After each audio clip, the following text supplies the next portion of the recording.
You have been told that money is slow, that it must arrive through years of strain, that it is the reward of suffering, and that if you have not suffered enough, you have no right to expect abundance. You were taught, in subtle ways, and sometimes in harsh ones, that money belongs to others, to the fortunate, to the connected, to the clever, and that you must be content with whatever portion life hands you. I tell you now, calmly and without apology, that this is a lie. Not a poetic lie, not a harmless lie, but a lie that has shaped the lives of countless men and women, keeping them in a state of waiting, begging, and silent dread.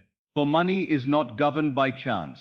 It is not governed by the moods of the world. It is not governed by the sweat of your brow, as though the universe were a cruel master, measuring your pain before it grants you bread. Money, like every condition of life, is governed by law. And law does not play favorites. Law does not ask your permission. Law does not respond to tears. Law responds to cause, and the cause is not outside of you. The cause is within you. If you have lived long enough to feel the weight of bills, the uncertainty of tomorrow, the quiet fear that sits in the chest when you wonder how you will manage, then you already know that the old way brings only more of the same. You can toil and still feel trapped. You can struggle and still feel behind. You can do everything right outwardly and yet watch the same pattern return, as though life were repeating itself. Because you have been trained to treat money as an outer thing, a distant prize, something you must chase, something you must persuade the world to give you. And as long as you live in that assumption, the world will mirror it back to you. It will give you more reasons to chase, more reasons to plead, more reasons to wait. But the moment you understand that money is a reflection, an echo, a shadow cast by your own state of consciousness, you will feel something shift in you.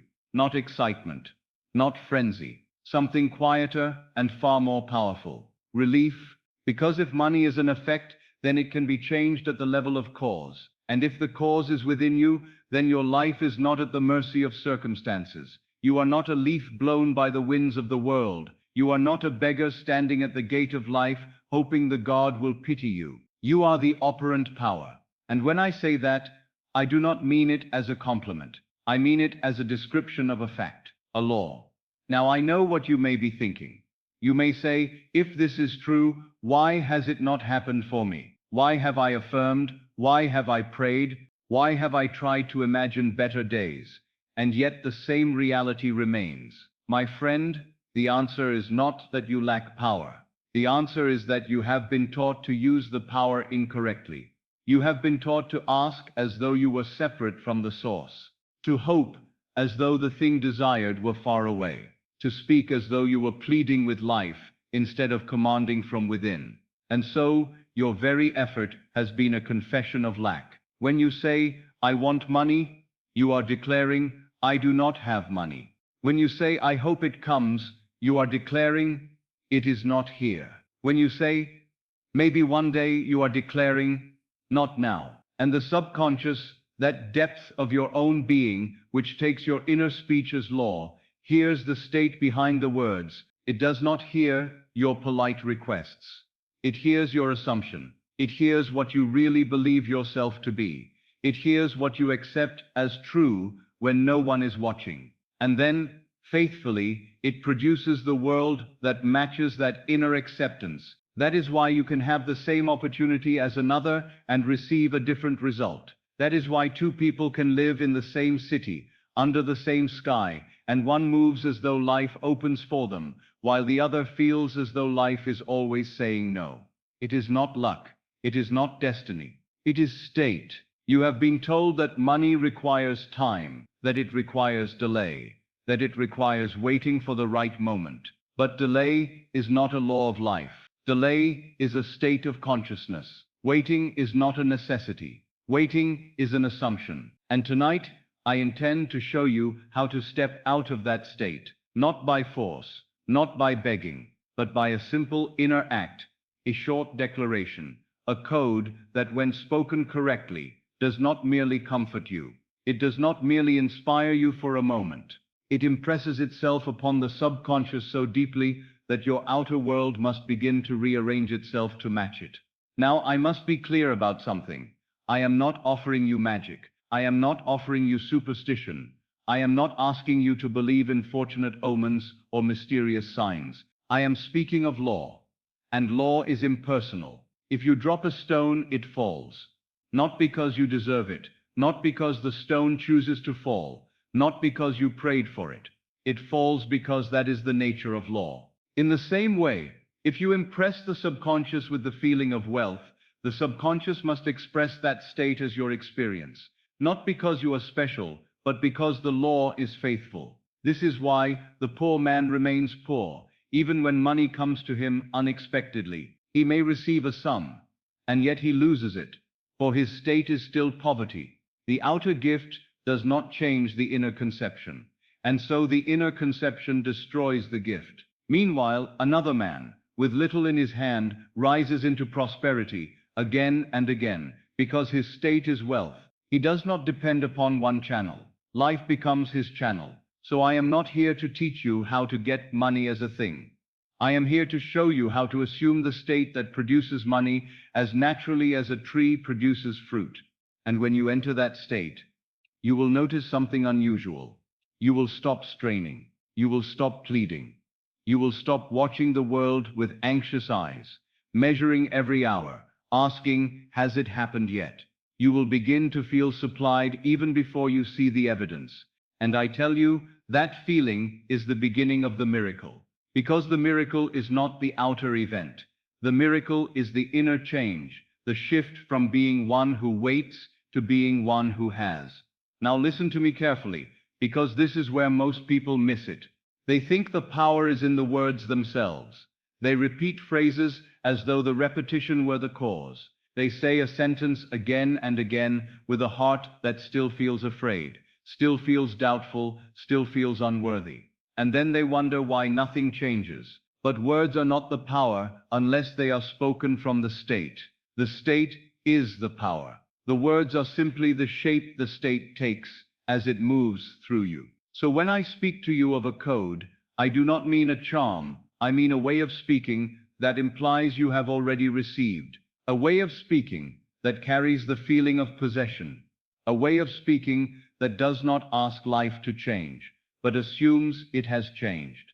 And when that assumption is made, especially in the stillness before sleep, when the mind grows quiet and the senses loosen their grip, the seed is planted where it cannot be denied. Then the law begins its work. And the work of the law is subtle. It does not announce itself. It does not shout, "Here I am, now I will bring you money." It moves quietly through what I call the bridge of incidents, a series of natural events, seemingly ordinary, that lead you from where you were to where you have assumed yourself to be. A conversation you did not expect, a letter, an invitation, a chance meeting, a door opening where you thought none existed. And when it arrives, it will feel natural, as though it could have happened anyway. That is how the law works. It wears the clothing of normal life so that the mind will not be startled by its own creation. Now, I know you want the words. I know you want the sentence. I know the mind says, "Tell me the code," and I will say it. And I will give it to you. I will give it to you plainly, but I will not cheat you by giving you words without giving you the key that makes them living. Because I want you to do more than repeat a phrase. I want you to produce a result. I want you to feel within your own being the quiet certainty that money is not something you chase. It is something you call forth by assuming you already are the person who is supplied.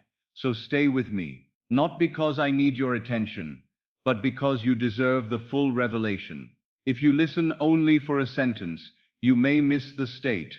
And if you miss the state, you will say the words and still wonder why life remains the same.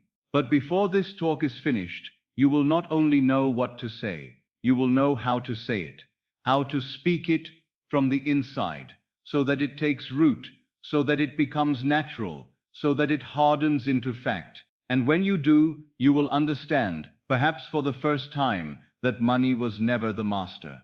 Consciousness was. And consciousness is you. I know what it feels like to lie awake when the house is quiet and the mind is loud. I know that strange hour when the lamp is low, when the day is finished, and yet you are not finished, because the thought returns again and again. How will I manage? It does not always arrive as panic. Sometimes it arrives as a dull weight in the chest, sometimes as a tightness in the stomach, sometimes as a tired resignation that says, it is always something. You look at what must be paid. You look at what is due. You look at what has not yet arrived. And in that moment, the world seems very hard and very fixed, as though money were a wall you cannot climb and time were a ruler, measuring how long you must wait before life allows you to breathe. And the cruelest part is not the bill itself, but the feeling that you have somehow failed, that you are behind, that you are doing life incorrectly, that other people must have been given a secret you never received. You may not say these words out loud, but I know the inner voice, the one that whispers in the dark. What is wrong with me? Why is it always a struggle? Then you hear teachings.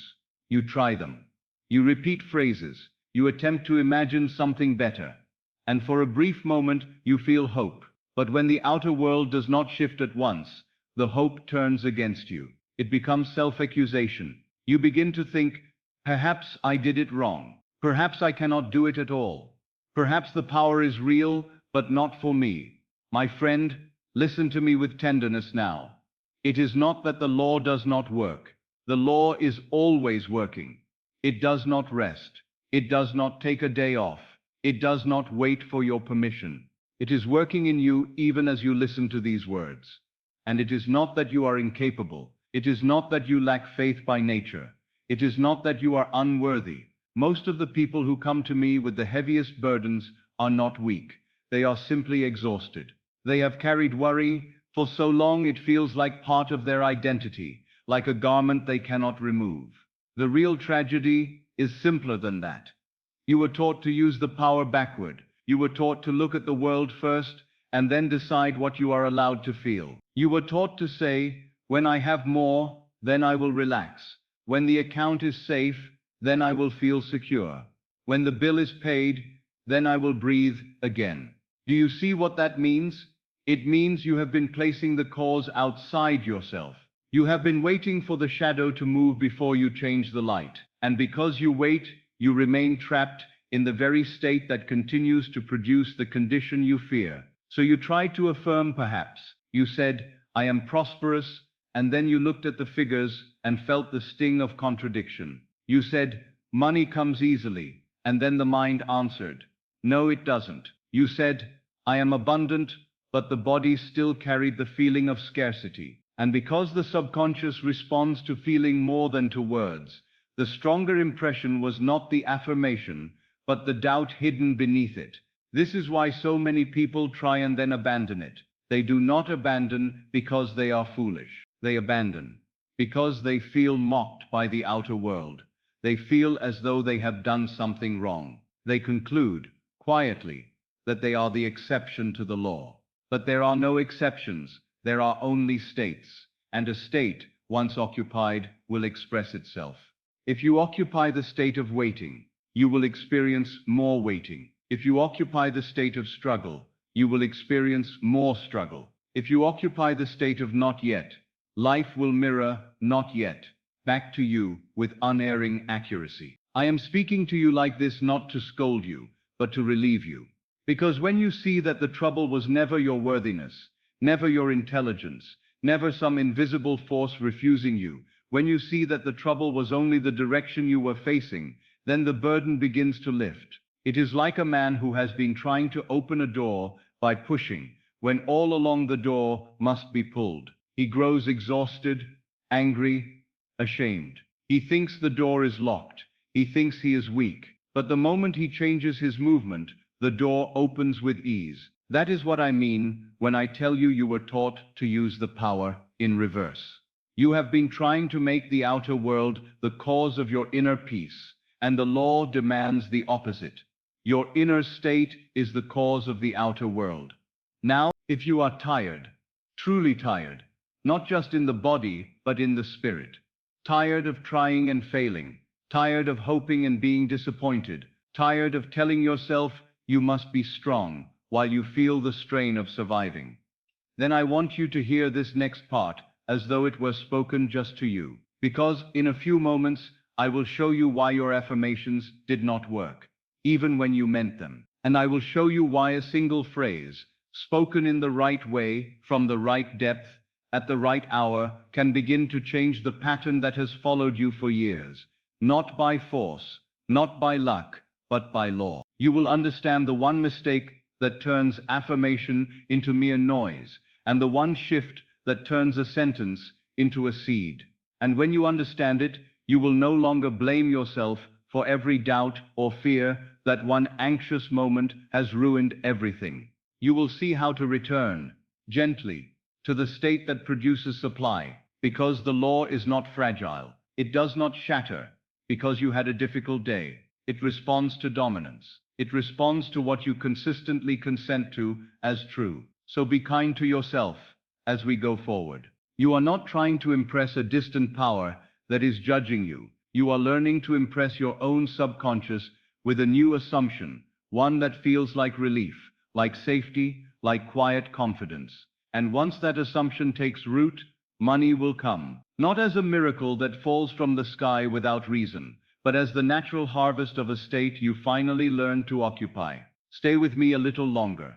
In the next portion, I will take you into the heart of it and show you why the common way of praying for money fails, and why the true way, so simple it seems almost too small to matter, never fails when applied. Let me tell you plainly the foundation upon which I stand, so you will know exactly what I mean when I speak of a law and why I speak with such certainty.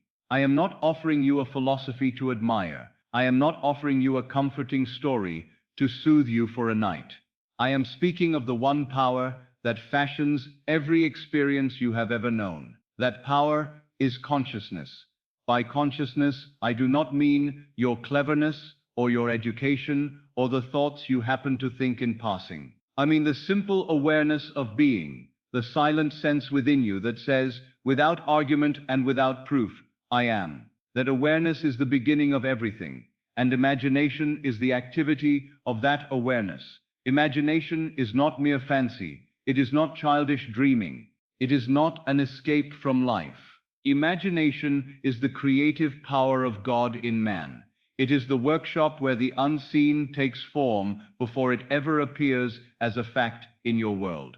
Everything that is now visible to you was once invisible. It existed first as a state, as an idea accepted, as a feeling entertained, as an assumption persisted in. The world you call external is not cause, it is the result.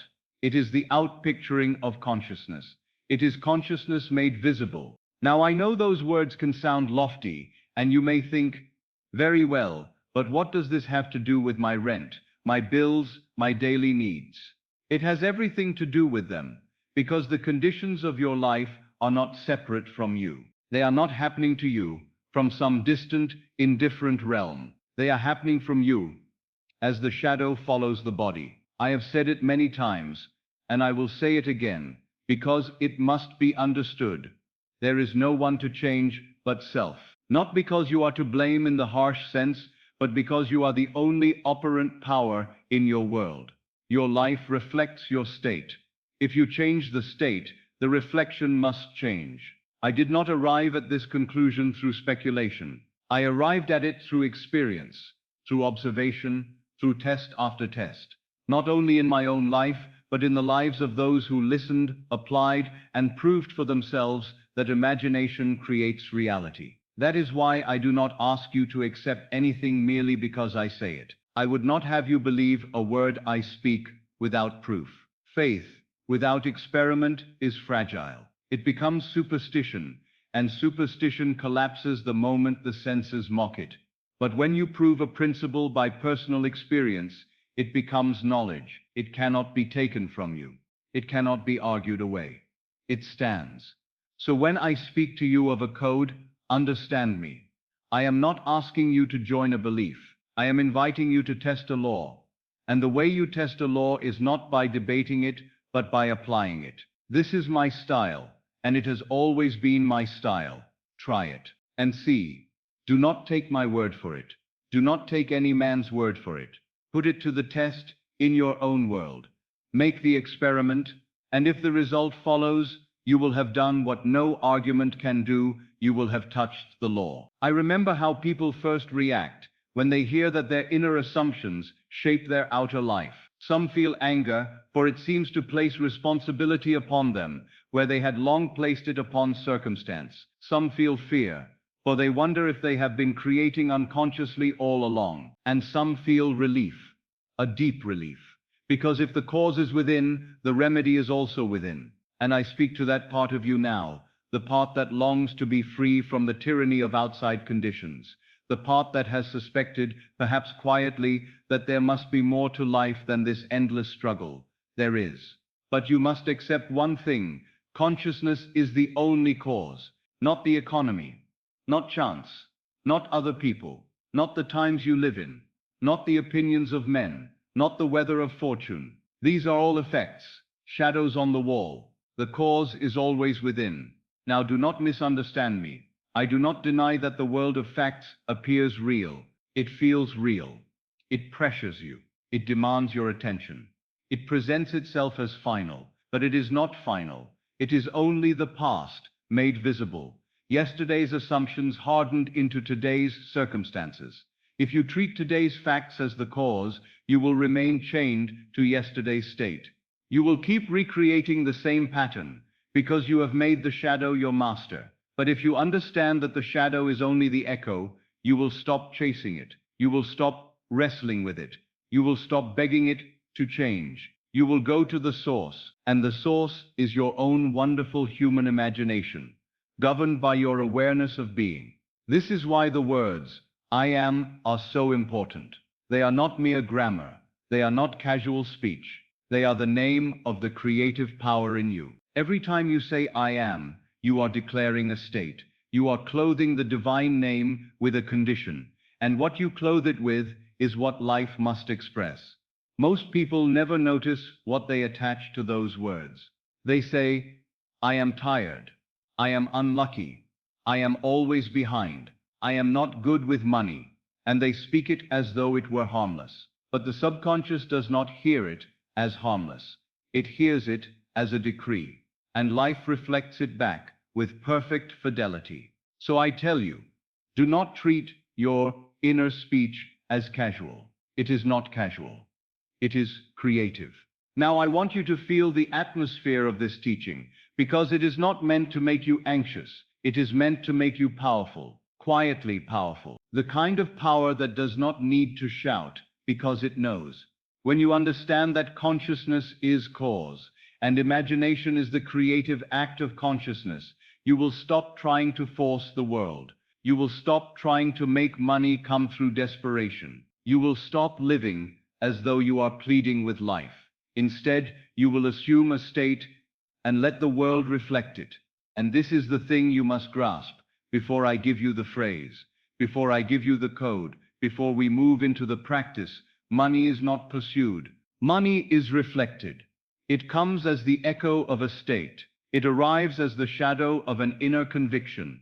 It flows according to what you accept yourself to be. So if you have been chasing it, do not blame yourself. You were taught to chase it.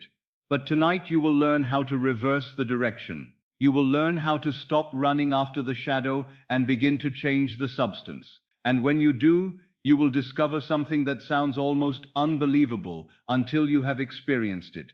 Money begins to come in ways you could not have planned, without strain, without forcing, as though the world were cooperating with you.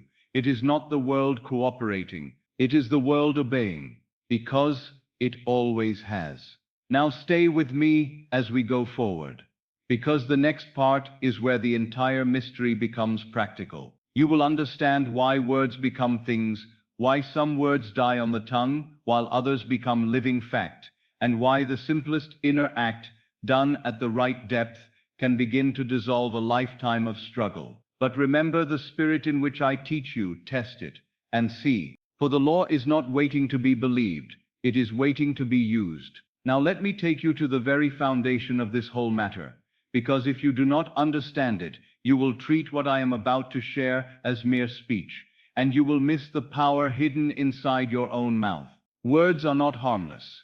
Most people speak as though their words evaporate the moment they leave the lips. They believe a sentence is only sound, a passing vibration in the air, gone as quickly as it came. And because they believe this, they speak carelessly, they think carelessly, and they allow their inner conversations to run wild, never realizing that they are sowing a crop every hour of the day. But I tell you, words are seeds. Every word you speak, especially every word you speak inwardly with feeling, carries within it a pattern, and that pattern does not remain floating in the air. It descends, it sinks, it falls into the depths of the subconscious, and the subconscious is like soil. It receives, it nurtures, it reproduces, it brings forth.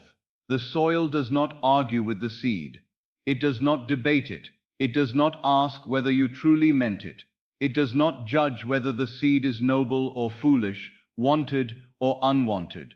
It simply accepts what is planted, and in its own appointed season produces the harvest. And the tragedy is that most people have been planting scarcity for years without intending to do so. Not because they are wicked, not because they enjoy suffering, but because they do not know what they are doing when they say certain things about themselves and about life. They say, I can't afford that. They say, money never lasts. They say something always goes wrong. They say, I'm always behind. They say, it's too late for me. They say, I've never been lucky. And they speak it with a tired certainty, as though they were simply describing facts. But when you speak with certainty, you are not describing facts, you are creating them.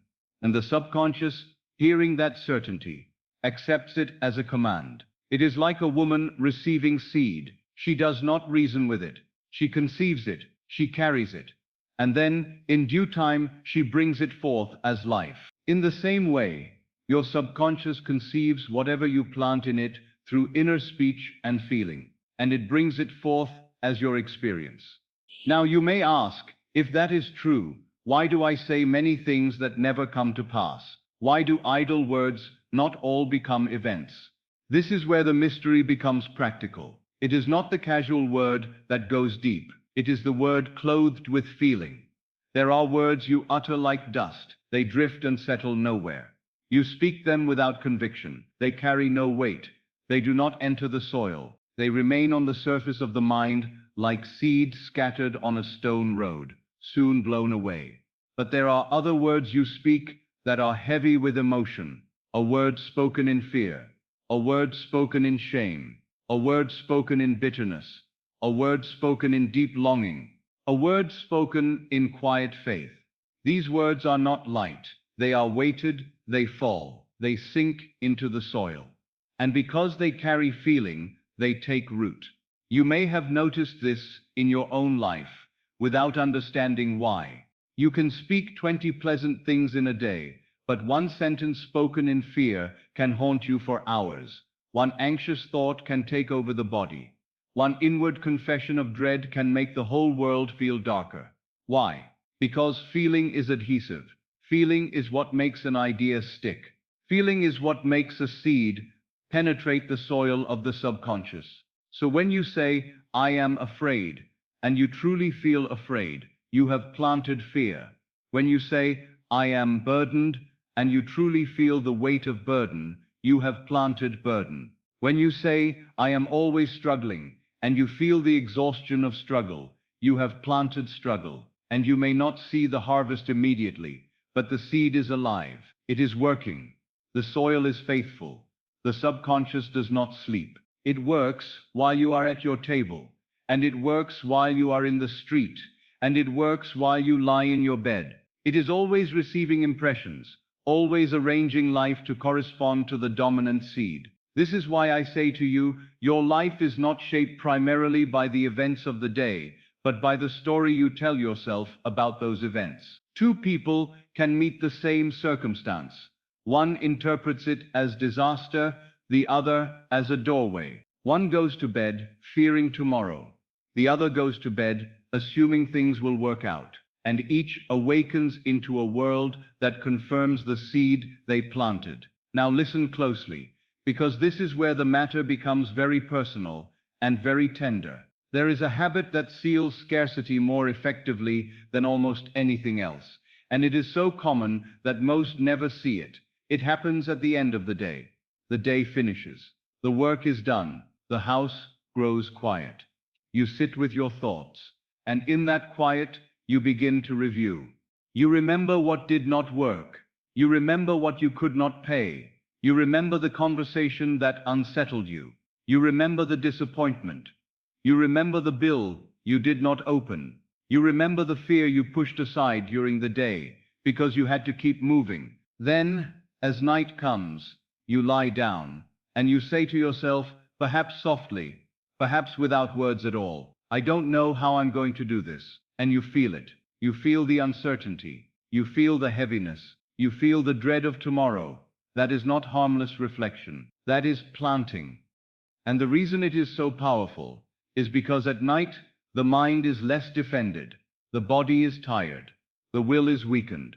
The attention is no longer scattered by duties and distractions.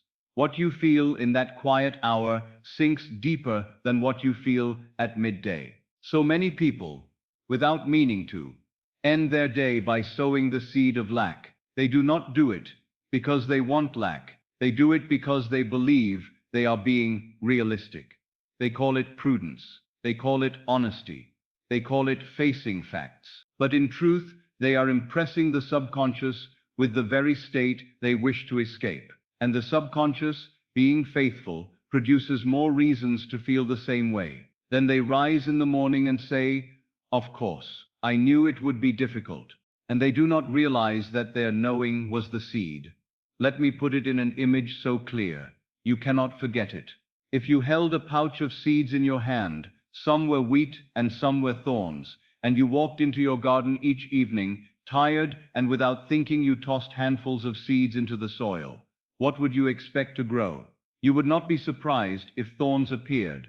You would not stand before the weeds and say, why is this happening to me? You would know exactly why. You scattered thorns. The subconscious is your garden. Your inner speech is your seed. Your feeling is the force that presses the seed into the soil. And the harvest is your life.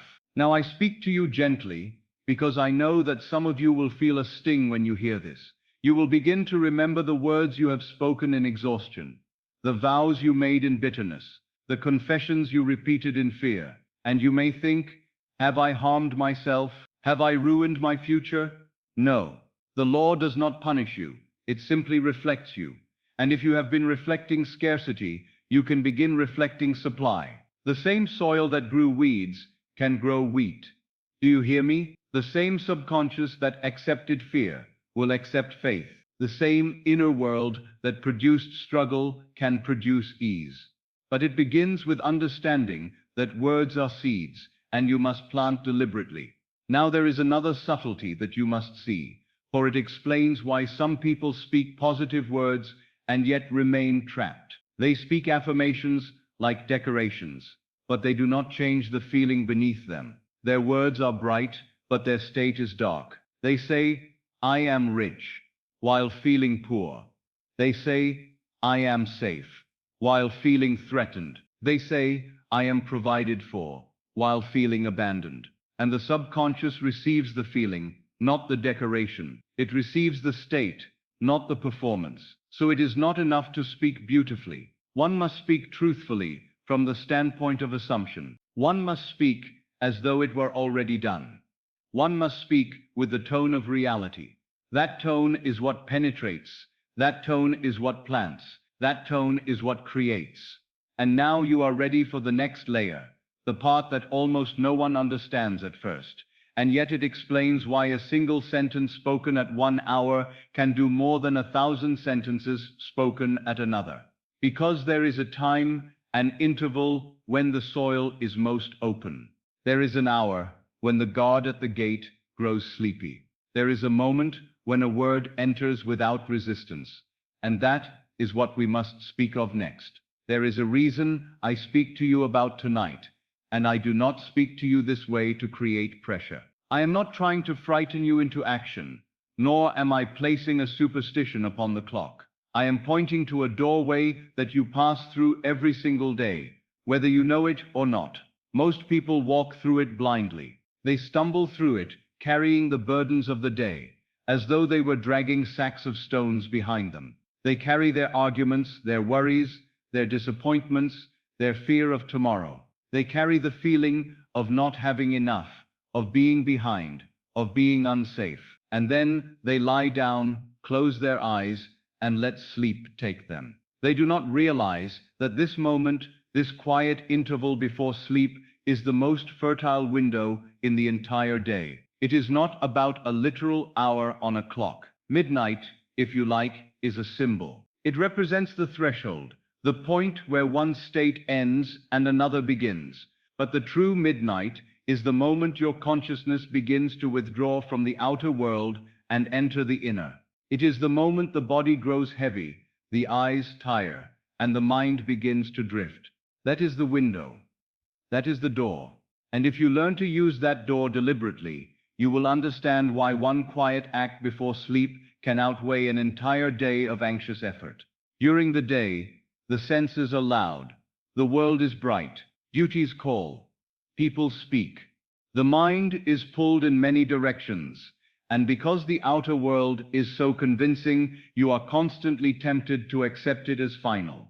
You look at what is, and you feel what is, and you think what is, and without realizing it, you keep reproducing the same state. But as the day dies, something changes.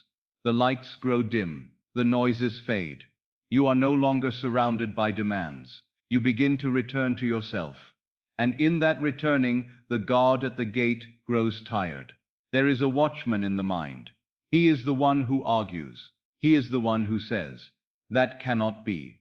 He is the one who judges, compares, reasons, and resists. He is useful in waking life because he helps you move through the world of facts. But he is also the one who keeps you from impressing the subconscious with a new assumption. He is the logical guardian, and he grows sleepy at night. As you drift towards sleep, his grip loosens, the arguments become softer, the objections fade, the need to prove everything diminishes. You become more suggestible, more receptive, more open, not in a foolish way, simply in a natural way. The mind is turning inward, and the subconscious is rising to the surface. This is why the old scriptures speak of dreams and visions in the night, of God instructing man while he sleeps. They were not writing poetry for the sake of poetry. They were pointing to a psychological truth. The night is the womb. When the conscious mind becomes quiet, the subconscious becomes accessible, and whatever you impress upon it in that quiet state is taken as fact. This is the part most never understand. They think their day determines their life, but in truth, the end of the day determines it more than they know. For what you carry into sleep is not merely thought. It is a seed planted in the deepest soil, and the soil works while you sleep. You may not see it, you may not hear it, but it is arranging, it is weaving, it is drawing together the events, the people, the circumstances that will match the impression you gave it. If you fall asleep in fear, you are planting fear. If you fall asleep in resentment, you are planting conflict. If you fall asleep rehearsing lack, you are planting lack, and the harvest cannot fail. Now, I do not say this to scold you. I say it to awaken you, because the moment you see this, you will stop treating sleep as mere rest. You will stop giving the last moments of your day to worry as though worry were the proper nightcap of life. You will begin to see that the moments before sleep are not idle. They are creative. Everything you take to bed becomes instruction. Not instruction in the moral sense, but instruction in the creative sense. The subconscious is being told, this is what I am. This is what life is. This is what is true for me. And it obeys. This is why you may wake in the morning and already feel the tone of your day before anything has happened. You may wake with dread, or you may wake with peace. The outer world has not yet spoken, but something in you has already been impressed. The night has already planted its seed. So when I say tonight matters, I am not speaking of a superstition that a certain date has power. I am speaking of your daily opportunity to choose what you will plant. Tonight is not special because the heavens are different. Tonight is special because you can be different. And if you will take the last moments before sleep and deliberately occupy a new state, you will begin to break the pattern that has followed you.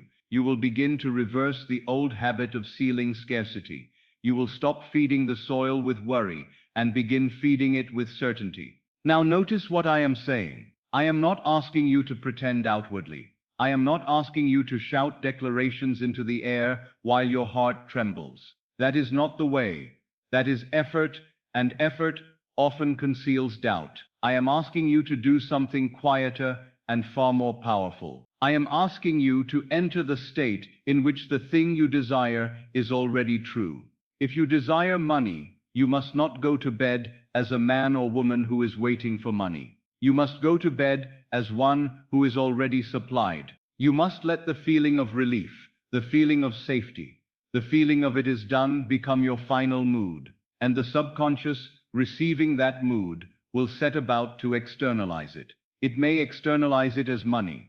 It may externalize it as an opportunity that produces money. It may externalize it as a debt cancelled, a bill reduced, a door opened.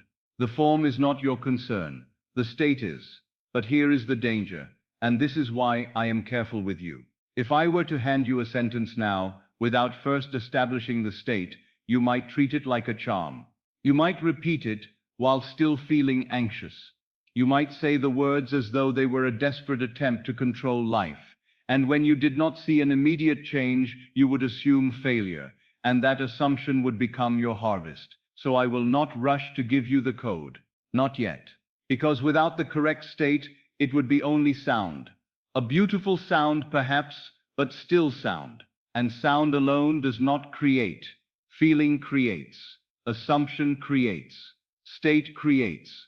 I want you to understand the doorway first, so you will not misuse it.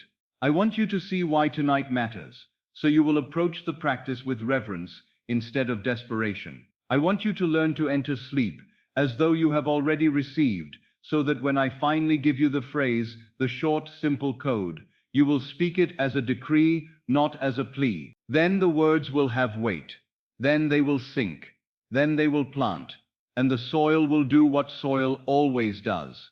It will bring forth after its kind. Now we must go one step deeper, because before I give you the code, you must see the great illusion that keeps people poor even when they work hard, and even when they pray. It is the belief that labor, struggle, and suffering are the cause of wealth.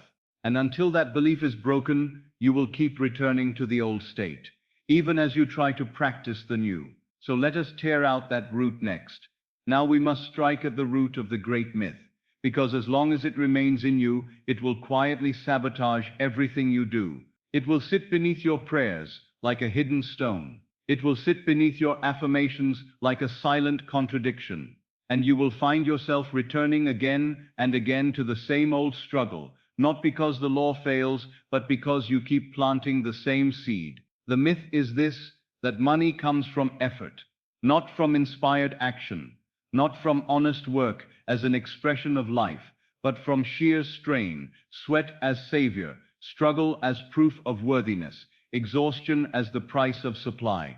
You were trained to believe that if you do not toil, you do not deserve, that if you do not suffer, you should not expect abundance, that life must be hard in order to be legitimate.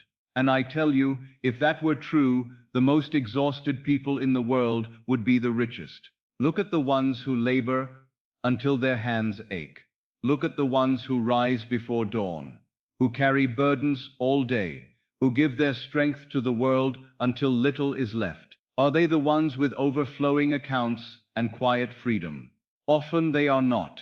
Meanwhile, another man may lift no more than a thought, and yet doors open for him. Another may seem to move lightly through life, and yet money finds him. Another may receive opportunities that appear, to the eyes of those who still believe in struggle, almost unfair. And the world calls it luck, or connections, or favor, or a break.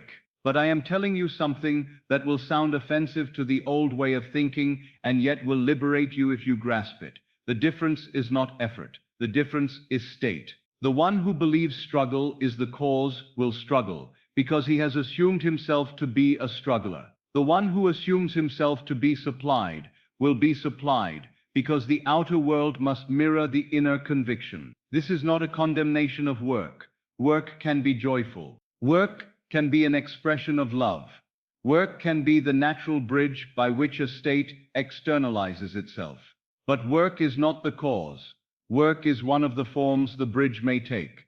The cause is always consciousness. And this is where the indignation in you may rise, not the bitter kind, but the clarifying kind, the kind that wakes you from a trance. Because when you have believed that money comes only by strain, you have been chained to a treadmill. You have been running and running, and even when you make progress, you fear stopping, because you think the moment you rest, supply will vanish. That is not life. That is bondage. And the tragedy is that this belief not only exhausts the body, it exhausts the spirit. It makes you feel that life is against you, that you are forever trying to catch up, forever trying to prove you deserve to be safe. Now listen to me carefully, because I am about to give you a reframe that changes everything. Money does not come from work. Money comes from state. Work may be the channel, but state is the source. If you do not change the state, you can work harder and harder and still feel that life is resisting you.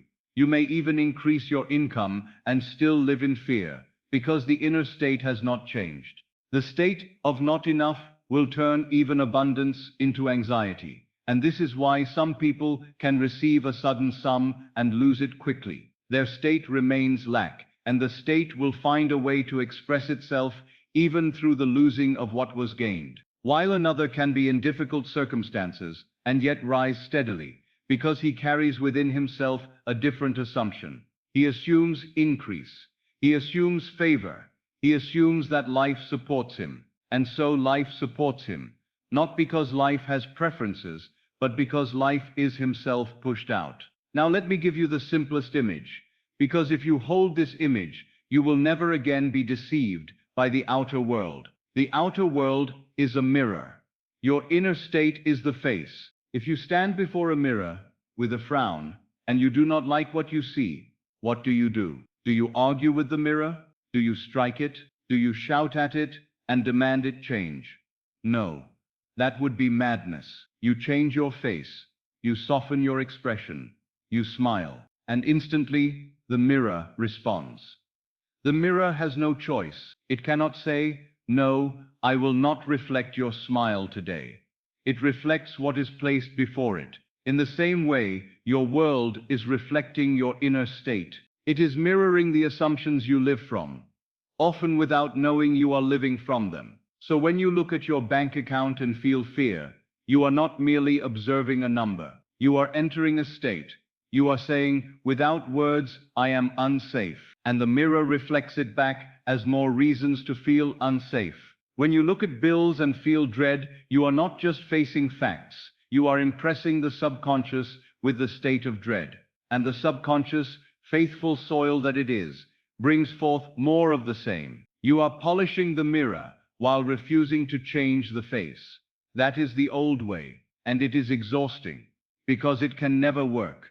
No one can change the reflection first. The reflection is effect, not cause. And yet most of the world lives exactly like that, begging the outer world to change, complaining about circumstances, hoping for luck, waiting for conditions to improve, and all the while carrying the same inner state that keeps reproducing the same pattern. Now I know what you may protest. You may say, "But Neville, are you telling me to ignore the world? Are you telling me to pretend bills do not exist?" No, I am not telling you to be foolish. I am telling you to understand what bills are. They are a reflection of past assumptions.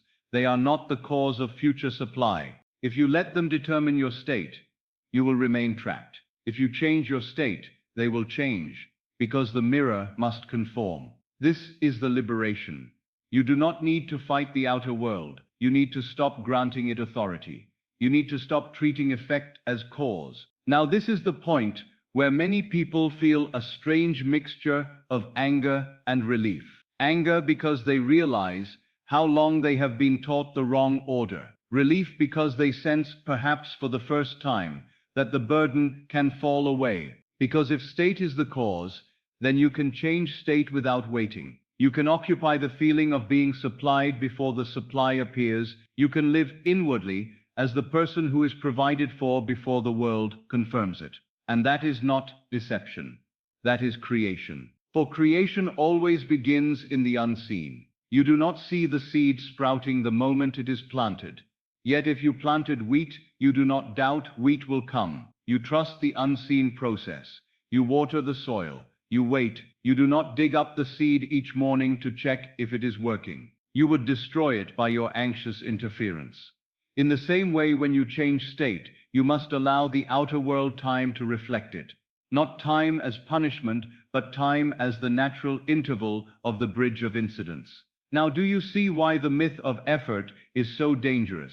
Because it tells you the outer world is the cause. It tells you you must force life to change. It tells you you must suffer your way into supply. And while you believe that, you remain in the state of struggle. You remain a struggler. And so struggle becomes your life. But when you release that myth, and you begin to see that money is the reflection of a state, something happens inside you. The mind quiets. The chest loosens. You begin to feel not as though you are trying to become wealthy, but as though wealth is a state you may enter. And this is where the code begins to make sense.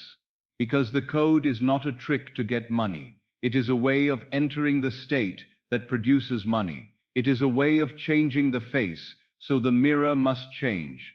And when you understand this, you will feel it, as though you are remembering something you once knew in childhood, before the world trained you to fear, before it trained you to beg, before it trained you to worship, struggle as though it were virtue. You will feel the truth of it, like an old memory returning. And then, when I give you the code, you will not hear it as mere words. You will hear it as the natural language of creation. But I will still not give it to you yet. Not until you understand one more thing, the difference between speaking from desire and speaking from fulfillment.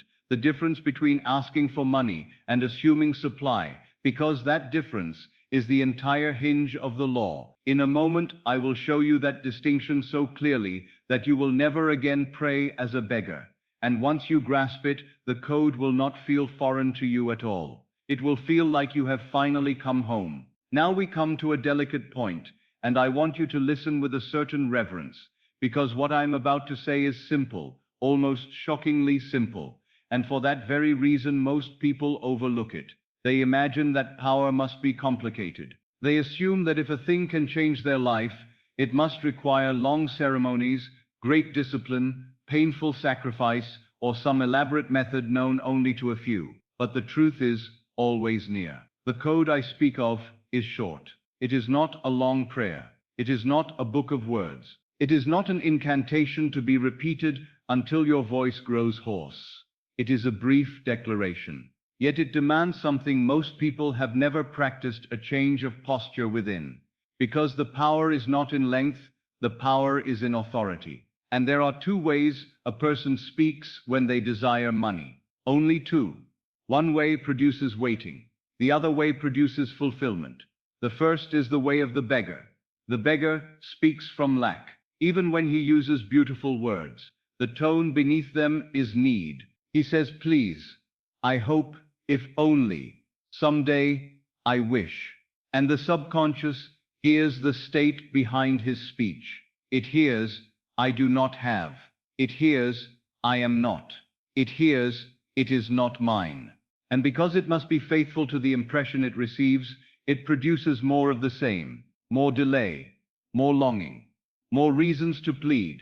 The beggar may pray every night. He may repeat affirmations every morning. He may perform every ritual he knows. But if his inner posture is still that of a petitioner standing outside the door, asking permission to enter, then his words become a confession of separation, and separation breeds scarcity. The second way is the way of the heir. The heir speaks from possession, not from arrogance, not from pride, but from recognition. He does not ask as though he were trying to convince life to be kind. He assumes quietly, as one who belongs. He speaks as one who has the right to be supplied. He does not say, I hope I will be provided for. He says inwardly, with a calm finality, I am provided for. Do you feel the difference? One is a wish cast into the wind. The other is a verdict. One is a plea. The other is a decree. Now here is where I must be very careful, because the mind will try to imitate the air with the lips while remaining a beggar in the heart. It will say, very well, I will declare, but it will declare with a trembling tone, secretly asking, will this work? Am I allowed? Is it true yet? And the subconscious does not respond to the theater of your words. It responds to the reality of your state. So the code is short, yes, but the posture behind it is everything. It is the difference between standing outside a house, admiring it, and stepping inside, and sitting in the chair as though you own it. Most people never step inside. They stand outside the house of their desire and talk about it. They say, wouldn't it be wonderful if I lived there? Wouldn't it be lovely if I had that kind of freedom? And they remain outside. But the air steps in. He does not argue with the senses. He does not debate probabilities. He simply occupies the state as though it were already so. Now I have said that the code is hidden in plain sight. And it is. You have used it 1,000 times without knowing what you were doing. It is the beginning of every inner confession. It is the beginning of every self-definition. It is the beginning of every prayer that truly creates. It begins with 2 words. I am. Do not rush past them. Most of the world says them without awareness, like a man handling a jewel in the dark. But those 2 words are the divine name in man. They are the root of experience. They are the secret cause behind everything you call reality. And whatever you join to I am becomes your life. When you say I am burdened, you are not merely describing a mood. You are fastening the divine name to a state. And the state must take form. When you say I am always struggling, you are not merely complaining. You are planting a seed with the name of God upon it. When you say I am not enough, you are not being humble. You are decreeing limitation. And the law, which is no respecter of persons, answers every decree. So I tell you, the code takes the form of I am joined to the state you desire to experience. But listen to me. I have not yet given you the final phrase. I am not withholding it to tease you like a performer, teasing an audience. I am withholding it for your protection. Because if you seize the words too soon, you will use them the old way. You will speak them as a beggar, wearing the costume of an heir. And when nothing seems to change overnight, you will conclude the law is false, or that you are broken, or that you are the exception. You are not the exception. The law is faithful. So we must make sure you understand the posture. Let me paint it for you in the simplest human way. Imagine 2 people standing before a great gate. Behind the gate is everything they desire: supply, freedom, ease. The first man stands there and begs. He says, please, open to me. I have suffered. I have waited. I have tried. Why will you not give me what I need? His voice is sincere, but it is the voice of one who believes the power is on the other side of the gate. The second man approaches the gate differently. He does not bang on it. He does not plead. He does not present evidence of his hardships as though hardship were currency. He simply places his hand upon the gate as one who owns the estate behind it. He speaks not to the gate, but to himself. He assumes inwardly, this is mine. And in that assumption, the gate opens, perhaps not at once to the eye of sense, but it begins to open. The world begins to yield. The bridge begins to form. Why? Because the first man's state is outside. The second man's state is inside. The outer world always reflects where you are in consciousness. Now, money is no different. People treat money like that gate. They plead with it. They argue with it. They resent it. They fear it. They try to persuade it to come. And the whole time, they remain outside the state of supply. But the one who understands enters the state first. He does not chase money. He becomes the one to whom money comes. Not because he manipulates the world, but because he changes the route that produces the world. Now I want you to feel how close this is, because some of you still imagine that you must become someone else in order to be supplied. You think you must change your entire life at once, change your circumstances, change your history, change your education, change everything before you are allowed to feel wealthy. But the law does not ask for permission from circumstance. The law asks only, what are you assuming? What are you accepting as true? What are you consenting to as your identity?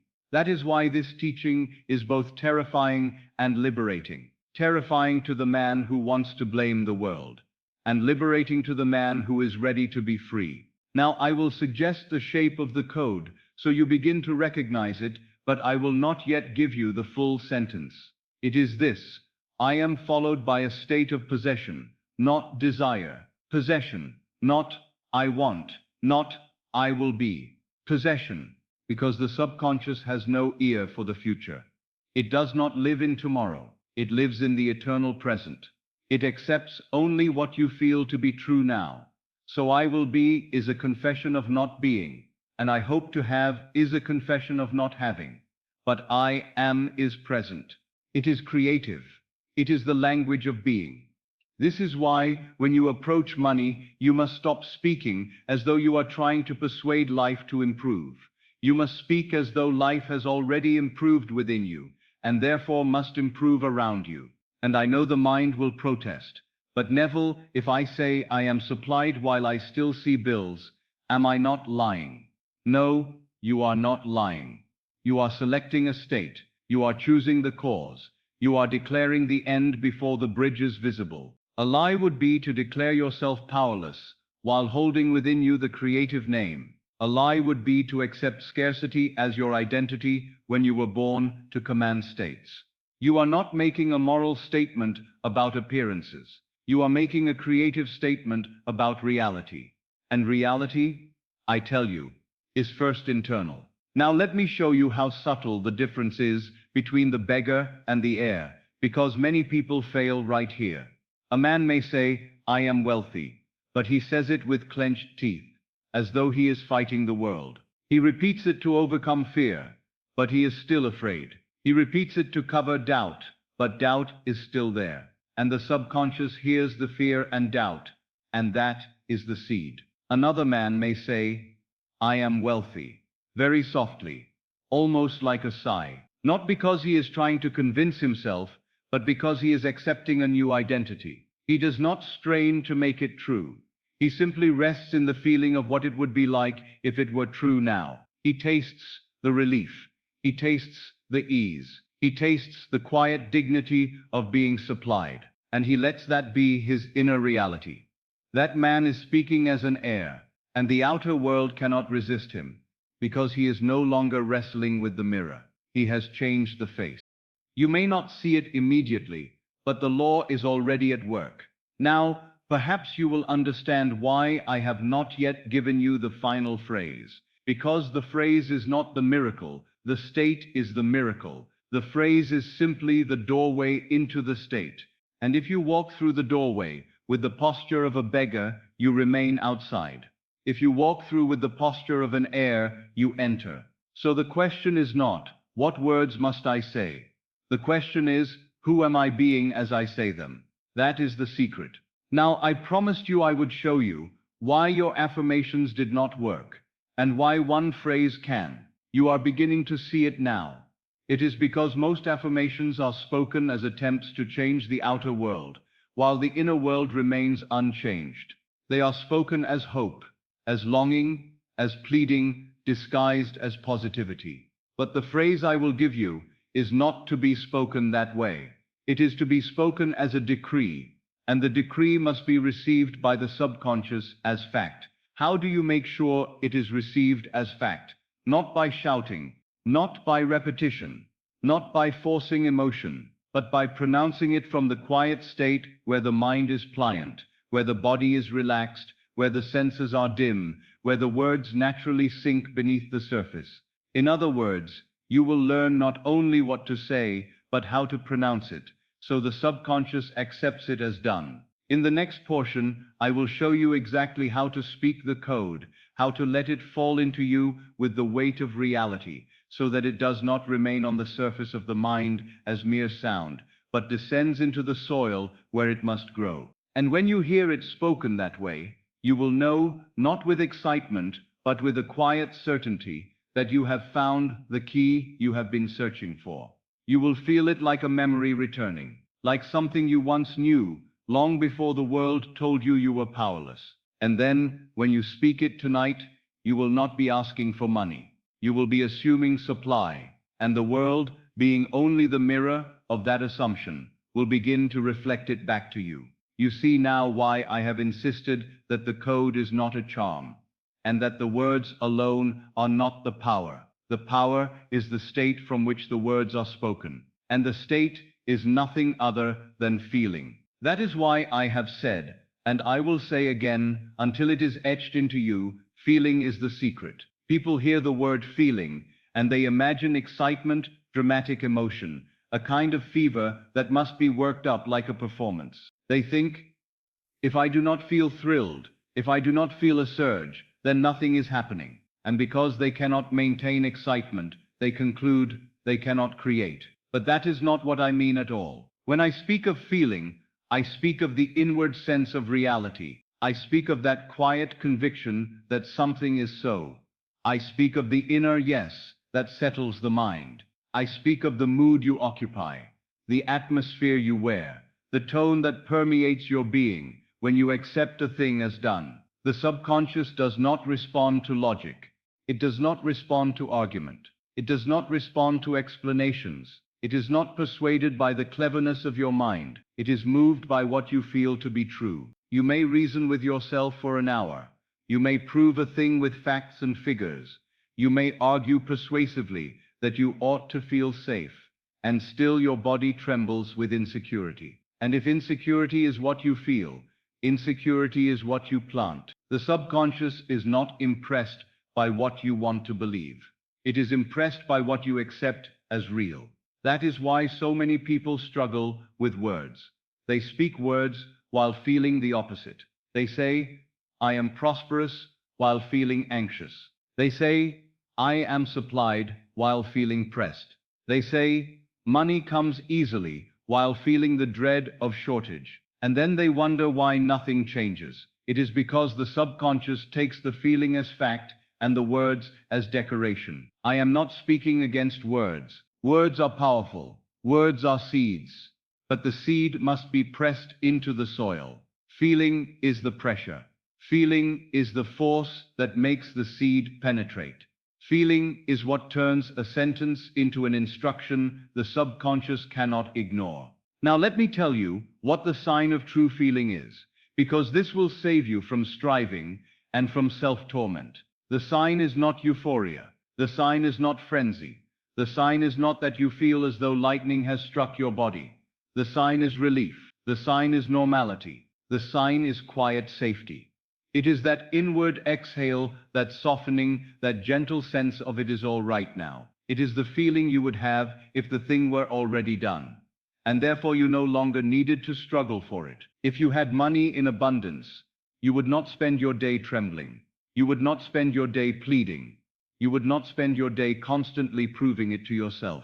You would move with ease. You would breathe differently. You would feel a simple, calm security that says, I am taken care of. And so if you want to attract money, if you want to enter the state that produces it, do not seek excitement. Seek that calm. Seek that inner safety. Seek the feeling of being already provided for. At first, the mind will protest. It will say, how can I feel safe when the figures say otherwise? And I answer, because feeling is cause and figures are effect. The figures on the paper are yesterday's feeling solidified. If you let them dictate your feeling, you are letting yesterday rule tomorrow. But if you change the feeling now, you are changing the cause. And the outer world must, in its own way, rearrange itself to correspond. This is why I say to you, do not try to force joy. Do not try to manufacture gratitude. Do not try to whip yourself into a state of excitement as though God responds only to fireworks. God responds to reality, and reality is what you accept as true within. Think of the difference between a man who is truly at home in his house and a man who is only visiting. The visitor looks around, feels awkward, does not touch anything, wonders if he is permitted to sit, asks where he should stand. The owner walks in, sits down, moves naturally, opens a drawer, pours a glass of water, and thinks nothing of it. It is not a celebration. It is not drama. It is natural. This is the feeling you seek. You are not trying to get money by emotion. You are becoming the one for whom supply is natural. Now let me show you how the subconscious behaves, so you understand why this is true. The subconscious is like a faithful servant. It does not criticize your orders. It does not debate them. It does not ask if they are reasonable. It takes whatever you impress upon it through feeling, and it produces it in the world of facts. It moves people, circumstances, opportunities, and events to mirror the impression you gave it. If you impress upon it fear, it will produce the conditions that justify fear. If you impress upon it confidence, it will produce conditions that justify confidence. If you impress upon it the state of being supplied, it will produce the forms of supply. And you may say, but how can a feeling bring money? And I tell you, do not concern yourself with the how. The subconscious is the designer of the bridge of incidents. It knows ways you could never devise. It has access to channels your conscious mind cannot foresee. Your task is not to construct the bridge. Your task is to occupy the end, to feel the wish fulfilled, to enter into the mood that would be yours if the condition were already true. Because that mood, impressed upon the subconscious, must externalize itself. Now I want to relieve you of another misunderstanding. Some people believe that if they have one anxious thought, they have ruined everything. They believe the law is delicate, like a fragile glass that shatters at the slightest disturbance. They begin to watch their minds with fear, and that fear becomes the state they plant. Do not do that.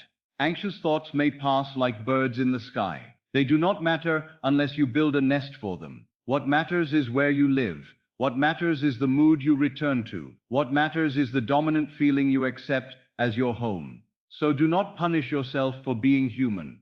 Do not accuse yourself for having moments of doubt. Simply return again and again to the feeling of being already provided for. Persist until that feeling becomes familiar, until it begins to seem reasonable, until it becomes natural, because naturalness is the true seal. When a thing feels natural, the subconscious accepts it as your identity, and what it accepts as identity must be expressed as experience.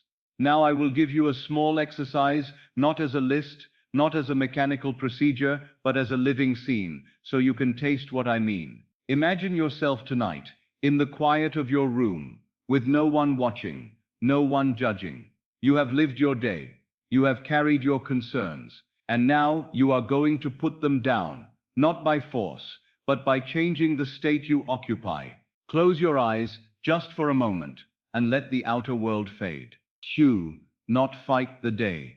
Let it fall away naturally, as a coat falls from the shoulders when one comes home. Now imagine a simple moment, not a great dramatic fantasy. A simple moment that would imply your money problem is solved. Perhaps you sit at a table with a bill before you. In the old state, that bill tightens the chest. It makes the breath shallow. It whispers threat. But in this new state, you look at it differently. You pick up a pen with calm hands. Your hand does not tremble. You write with ease. You sign as one who has plenty. Or perhaps you see the bill stamped with words that mean everything has been settled. Not in a loud way, not with fireworks, but with an ordinary finality, paid in full. And as you see that, notice what happens in your body. Do not try to make anything happen. Simply let the implications sink in. If it were truly paid, if it were truly done, what would you feel? You would exhale. You would loosen your shoulders. You would feel the quiet safety of being finished with it. Let that feeling come. Let it be small, if it must. A faint ease, a subtle softening, a gentle sense of thank God, it's handled. That is the feeling. Now deepen it, slightly. Not by straining, but by dwelling. Linger in the scene long enough that it begins to take on the tones of reality. Hear the small sounds around you, the faint movement of the room, the quiet ordinary life continuing. Feel the chair beneath you, feel the calm in your chest, and now imagine very simply that you put the paper aside and you stand up, not as one who is still carrying a burden, but as one who is free. You walk across the room with a different step. It is not a dramatic march, it is a normal step, the step of someone who is safe. This is what I mean by naturalness. If you can taste even a portion of that feeling tonight, you can impress it upon the subconscious. And if you impress it, the subconscious must produce its physical counterpart. Now you may ask, is it enough to do this once? My friend, one deep impression is worth more than 100 shallow repetitions. A single moment of genuine relief, entered fully and accepted as real, sinks deeper than hours of empty words. But you do not need to judge yourself. You do not need to measure your success by how strong the feeling is. You only need to return to it, gently, faithfully, until it becomes natural. This is why I often say that the true sign of success is a change in your inner climate. When you begin to feel safer before the money appears, you have already begun to change the cause. When you begin to feel calmer, when the desperation begins to fade, when you stop pleading and start resting, you have already shifted the state. And once the state is shifted, the outer world must follow. Do you see now why I have insisted that the code is not merely a phrase, but a doorway into a feeling? Words without feeling are like a letter never posted. They remain in your hand.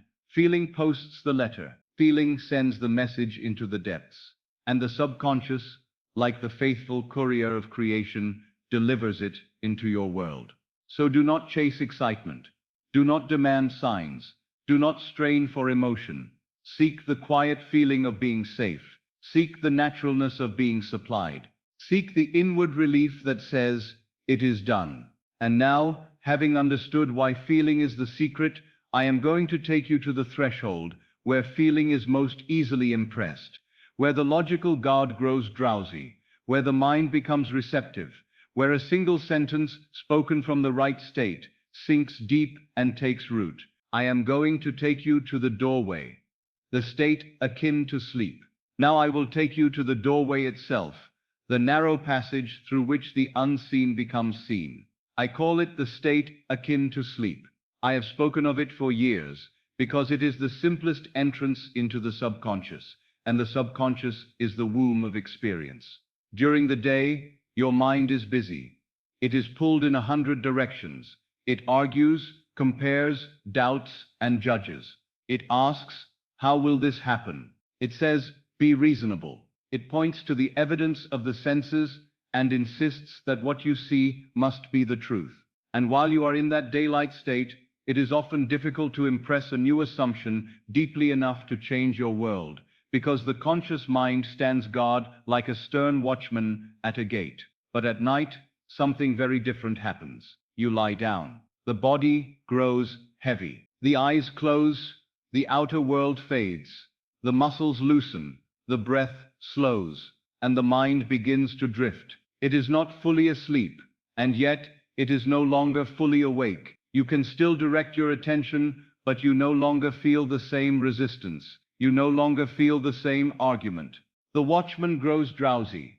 The gate is not locked, only guarded by habit, and habit weakens as you enter this twilight. This is the chamber of impression. This is the moment when the subconscious is most receptive, not because it is weak, but because it is open. That is why I say, the night is a womb. The day is noisy, but the night is fertile. The day demands proof, but the night accepts suggestion. The day insists on facts, but the night receives feeling as fact. And what the night receives, the day must display. So I want you to think of this as a sacred interval. Not sacred in a superstitious sense, but sacred because it is powerful. It is the one time each day when you can plant a seed without the constant interference of the senses. Now the first step is bodily stillness. Not stiffness, not tension, stillness. The body must become quiet enough that it no longer shouts its complaints to the mind. For when the body is restless, the mind is restless. When the body is settled, the mind begins to settle. So when you prepare for this, do not rush. Do not treat it as a task to accomplish. That attitude alone belongs to the old state, the state of striving. You are entering a new state, a calmer one, a more royal one, the state of one who is already provided for. Lie down or sit in a chair, whichever feels natural. Let the hands rest easily. Let the jaw loosen. Let the shoulders drop. Notice how often the body holds tension without your awareness, as though it were bracing against life. Now, for these moments, you do not brace. You yield. You let the weight of the body sink. You let the bed or the chair support you completely, as if you are giving yourself permission to be held. Breathe slowly, and as you breathe, let your attention withdraw from the room, not by force, but by a gentle turning inward. You are not trying to escape life. You are going to the place where life begins. Soon you will notice a change. Thoughts may still come, but they feel farther away. The edges of the world soften. The line between imagination and sensation becomes thinner. You begin to feel as though you are floating between two worlds, the world of the senses and the world of the inner act. This is the state akin to sleep. And in this state, a single imaginal act, if it is felt as real, is more potent than hours of effort in the daytime. Do you understand me? It is not the length of time that creates, it is the depth of impression. This is where people make their first mistake. They think they must construct a grand picture, like a long play with many scenes. They imagine they must see every step, how the money comes, who brings it, what form it takes, what day it arrives, what words are spoken, what doors open, what contracts are signed. They create a whole drama until the mind becomes tired, and then they wonder why they feel strained and why nothing sinks in. But the subconscious is not impressed by a complicated story. It is impressed by a simple implication, repeated gently, until it becomes natural. One short scene, done well, is more powerful than 1,000 scenes done poorly. So choose a moment that implies the end has already been reached, not the process, the end. Do not imagine yourself hoping money will come, that plants hope, and hope only reproduces hope. Do not imagine yourself waiting for a miracle, that plants waiting, and waiting reproduces waiting. You must imagine yourself after it is done, after the burden is lifted, after the bill is paid, after the account is full enough that you breathe easily, after the letter arrives, after you have received the news, after you have felt the relief. Keep it simple, so simple the mind cannot become exhausted by it. Perhaps it is a single sentence you hear from someone you trust. I'm so happy for you. It worked out perfectly, and you feel the quiet satisfaction of being financially safe. Perhaps it is your own hand, holding a statement or a paper that implies completion, and you do not read 1,000 lines, you simply see the essential implication and feel the relief. Perhaps it is the act of paying something calmly, not with trembling, not with fear, calmly, easily, as one who has. Now, as you hover in that drowsy state, bring up the scene and enter it, not as a spectator watching yourself in a picture, but as the one living it. See through your own eyes, hear through your own ears, feel with your own hands. If the scene is a letter, feel the paper, feel the slight roughness, hear it unfold. If the scene is a conversation, hear the voice with its warmth and certainty. If the scene is the bill marked settled, see the words and feel what those words would do to your body. The loosening, the exhale, the sense of safety returning. And then repeat the scene gently, not in a frantic way, not like a man trying to force a result, but like a lullaby, like a simple loop that rocks you into the feeling until it becomes natural. This is how you impress the subconscious. You do not assault it, you persuade it through feeling. There is a softness to the subconscious, like fertile soil. If you strike the ground with force, you disturb it. But if you press the seed in gently, it receives it and begins to nurture it. So do not force the imaginal act. Let it become real by dwelling in it until it feels normal. And here is one of the most beautiful things about this practice. You do not need to finish it. In fact, it is best when sleep seals it. Because when you fall asleep while still inside the feeling of the wish fulfilled, the impression sinks deeper. It passes beneath the surface without resistance. It becomes part of the subconscious patterning. And the subconscious, once impressed, will work in secret. So if you begin the scene and you drift off before you feel you have done it perfectly, do not worry. That may be the very perfection you needed. The last mood you carry into sleep is the seed. This is why I say do not force. Let sleep seal it. Sleep is not an interruption to the work. Sleep is the completion of the work.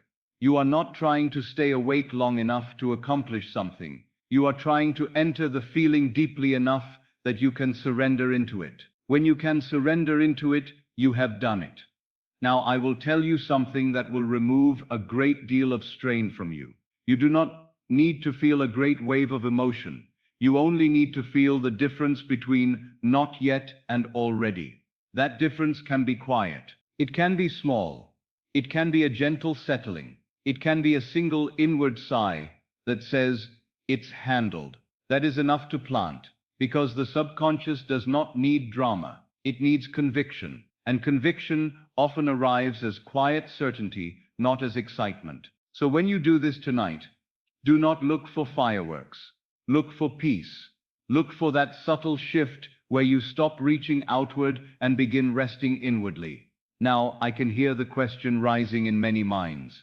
But Neville, how will I know if I have impressed it? How will I know if it has taken? You will know by the change in your inner atmosphere. When the state has been accepted, you stop chasing. You stop pleading.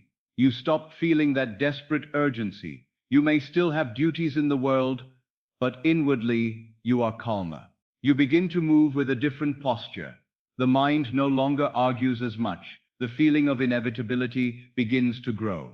And when that begins to happen, you are very close, because the outer world must always follow the inner shift, even if it takes a little time to arrange the bridge. Now let me caution you, because this is where many people undo their work. They do a beautiful imaginal act at night. They enter the state akin to sleep. They feel relief. They drift off in the mood of being supplied, and in that moment, the seed is planted. But then they rise the next morning, and they return immediately to the old conversation. They look at the same figures, and they say, nothing has changed. They complain inwardly. It didn't work. They begin rehearsing worry again. They argue with the mirror again. And what are they doing? They are planting a new seed on top of the old. They are contradicting the impression. They are digging up the ground, as though the farmer walked into the field each morning and tore up the soil to see if the seed had grown. That is the error that ruins most. Not that they fail to imagine, not that they fail to speak words, but that they plant at night and uproot by day. In the next portion, I will show you how to avoid that error. I will show you why the day after the imaginal act matters, and how to carry yourself so you do not cancel what you have done. And I will show you how to speak the code and hold it in such a way that the subconscious accepts it as fact and the outer world is compelled, in its own natural way, to reflect it. The moment you begin to use this law, you will discover that your greatest opponent is not the world outside of you. It is not the price of things. It is not the opinions of men. It is not the condition of the times. Your greatest opponent is far closer than that. It is the double mind. It is the divided tongue within you. It is the habit of saying one thing with your desire, and then answering yourself with your fear. A person will lie down at night and do a beautiful imaginal act. They will feel, for a moment, the calm of being supplied. They will whisper inwardly, I am provided for. They will drift towards sleep in the mood of relief, and then, in the light of morning, they open their eyes, and the old voice returns before their feet even touch the floor. It says, no, you are not. It says, look at the evidence. It says, be sensible. It says, you still have bills. It says, nothing has changed. And the person believes they are merely being honest. But they are not being honest. They are being creative. They are planting again. They are taking the seed they planted in the night and covering it with another seed, one of doubt, one of lack, one of lack, one of delay.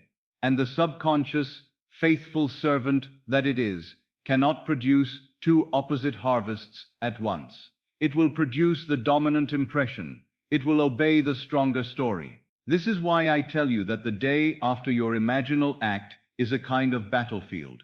Not a battlefield of violence, but a battlefield of attention. It is the day when the old state will try to reclaim you through habit, through the familiar inner conversation you have rehearsed for years. You say, I am abundant, and a voice answers, no, you are not. You say, I am supplied, and the mind replies, then why are you worried?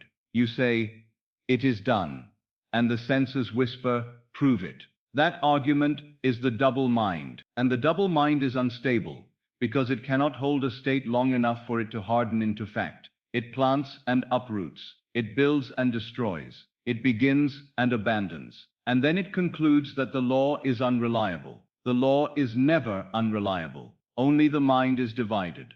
Now, I want you to understand something that will remove a great deal of strain. You are not required to be perfect. You are required to be faithful. You will have moments when the old voice speaks. That does not mean you have failed. It means you have been living in a certain state for a long time, and it has momentum. The old state does not vanish in a single night, unless you have a profound inner shift, but you can weaken it. You can starve it. You can refuse to feed it with your consent. Because thoughts are like suggestions. They knock at the door. They do not have authority unless you open the door. The voice may say, this won't work. You do not have to invite it in.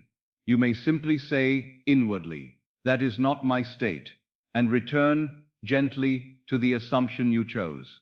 This is the whole secret of mastery, not never hearing the old voice, but never enthroning it. And that is why I speak of what I call the mental diet. Do not let the word alarm you. I am not speaking of a harsh discipline that turns life into anxiety. I am speaking of a loving vigilance, the same way a gardener watches over a young plant. He does not obsess, he does not dig it up, he does not stand trembling all day, but he is attentive. He notices when weeds appear, he pulls them before they grow roots. He waters what he wants to grow. That is the mental diet. It is simply the practice of guarding your inner speech, because inner speech is the seed of experience. Most people guard their outer speech more than their inner. They will speak politely to others and speak cruelly to themselves. They will be careful not to offend a stranger, and yet they will rehearse poverty and failure inwardly all day long, as though it were harmless. But the subconscious does not live on the words you say to others. It lives on the words you say to yourself. The silent conversations you carry are the real prayers. When you walk down the street and you see something you want and you say inwardly, I can't have that, you have prayed a prayer of limitation. When you receive a letter and you say inwardly, here we go again, you have prayed a prayer of repetition. When you think of money and your inner voice says, it never stays, you have prayed a prayer of loss. And the law will answer every prayer, because every prayer is simply an assumption accepted as true. So I ask you, gently, what have you been feeding yourself all day? Not what do you say when you are inspired, but what do you say when you are alone? What do you whisper when you are tired? What do you repeat when you are disappointed? What do you tell yourself when you think no one is listening? That is your diet, and your life is the harvest. Now, the mental diet does not mean you must become tense, policing every thought like a prison guard. That would only create another form of anxiety. And anxiety is also a state. No, this is not about fear. It is about choice. You notice a thought of lack. You do not panic. You do not condemn yourself. You simply replace it. A thought comes, I will never get ahead. And you answer, quietly, that is not my story now. A feeling rises, I am unsafe. And you return gently, I am provided for. A memory appears. Remember how it failed before. And you respond, that is the old harvest. I have planted a new seed. This is not obsession. It is love. It is you refusing to poison your own soil, because the soil will obey you, whether you bless it or curse it. Now let me speak to you about the temptation to look for proof, because this is where the double mind becomes most active. After you have planted your seed at night, you will want to scan the world the next morning to see if anything has moved. You will look at the same figures, you will look at the same circumstances, you will listen for signs, you will measure. And when you do this, you are doing the very thing the farmer must never do. You are digging up the seed. Imagine a man who plants a seed in the earth, and then, because he cannot bear the silence of growth, he returns the next day, and the next, and the next, and he pulls back the soil to see if anything is happening. What will happen to that seed? He will kill it. Not because the seed lacked life, but because he would not let it rest in the soil long enough to take root. This is what checking does. Checking is not neutral. Checking is a confession that you do not believe it is done. Checking is the habit of the beggar. It says, "Let me see if I have received." But the law demands the opposite. Believe that you have received, and then you shall receive. So when the urge to check rises, treat it as you would treat the urge to dig up the seed. Smile inwardly and say, "No, it is planted, it is working." Then go about your day as best you can. I do not mean you must act foolishly in the world. If you have responsibilities, attend to them. If you must pay something, pay it. If you must speak to someone, speak. But do not let the act of living be an act of worshipping appearances. Do not let the outer world dictate your inner state.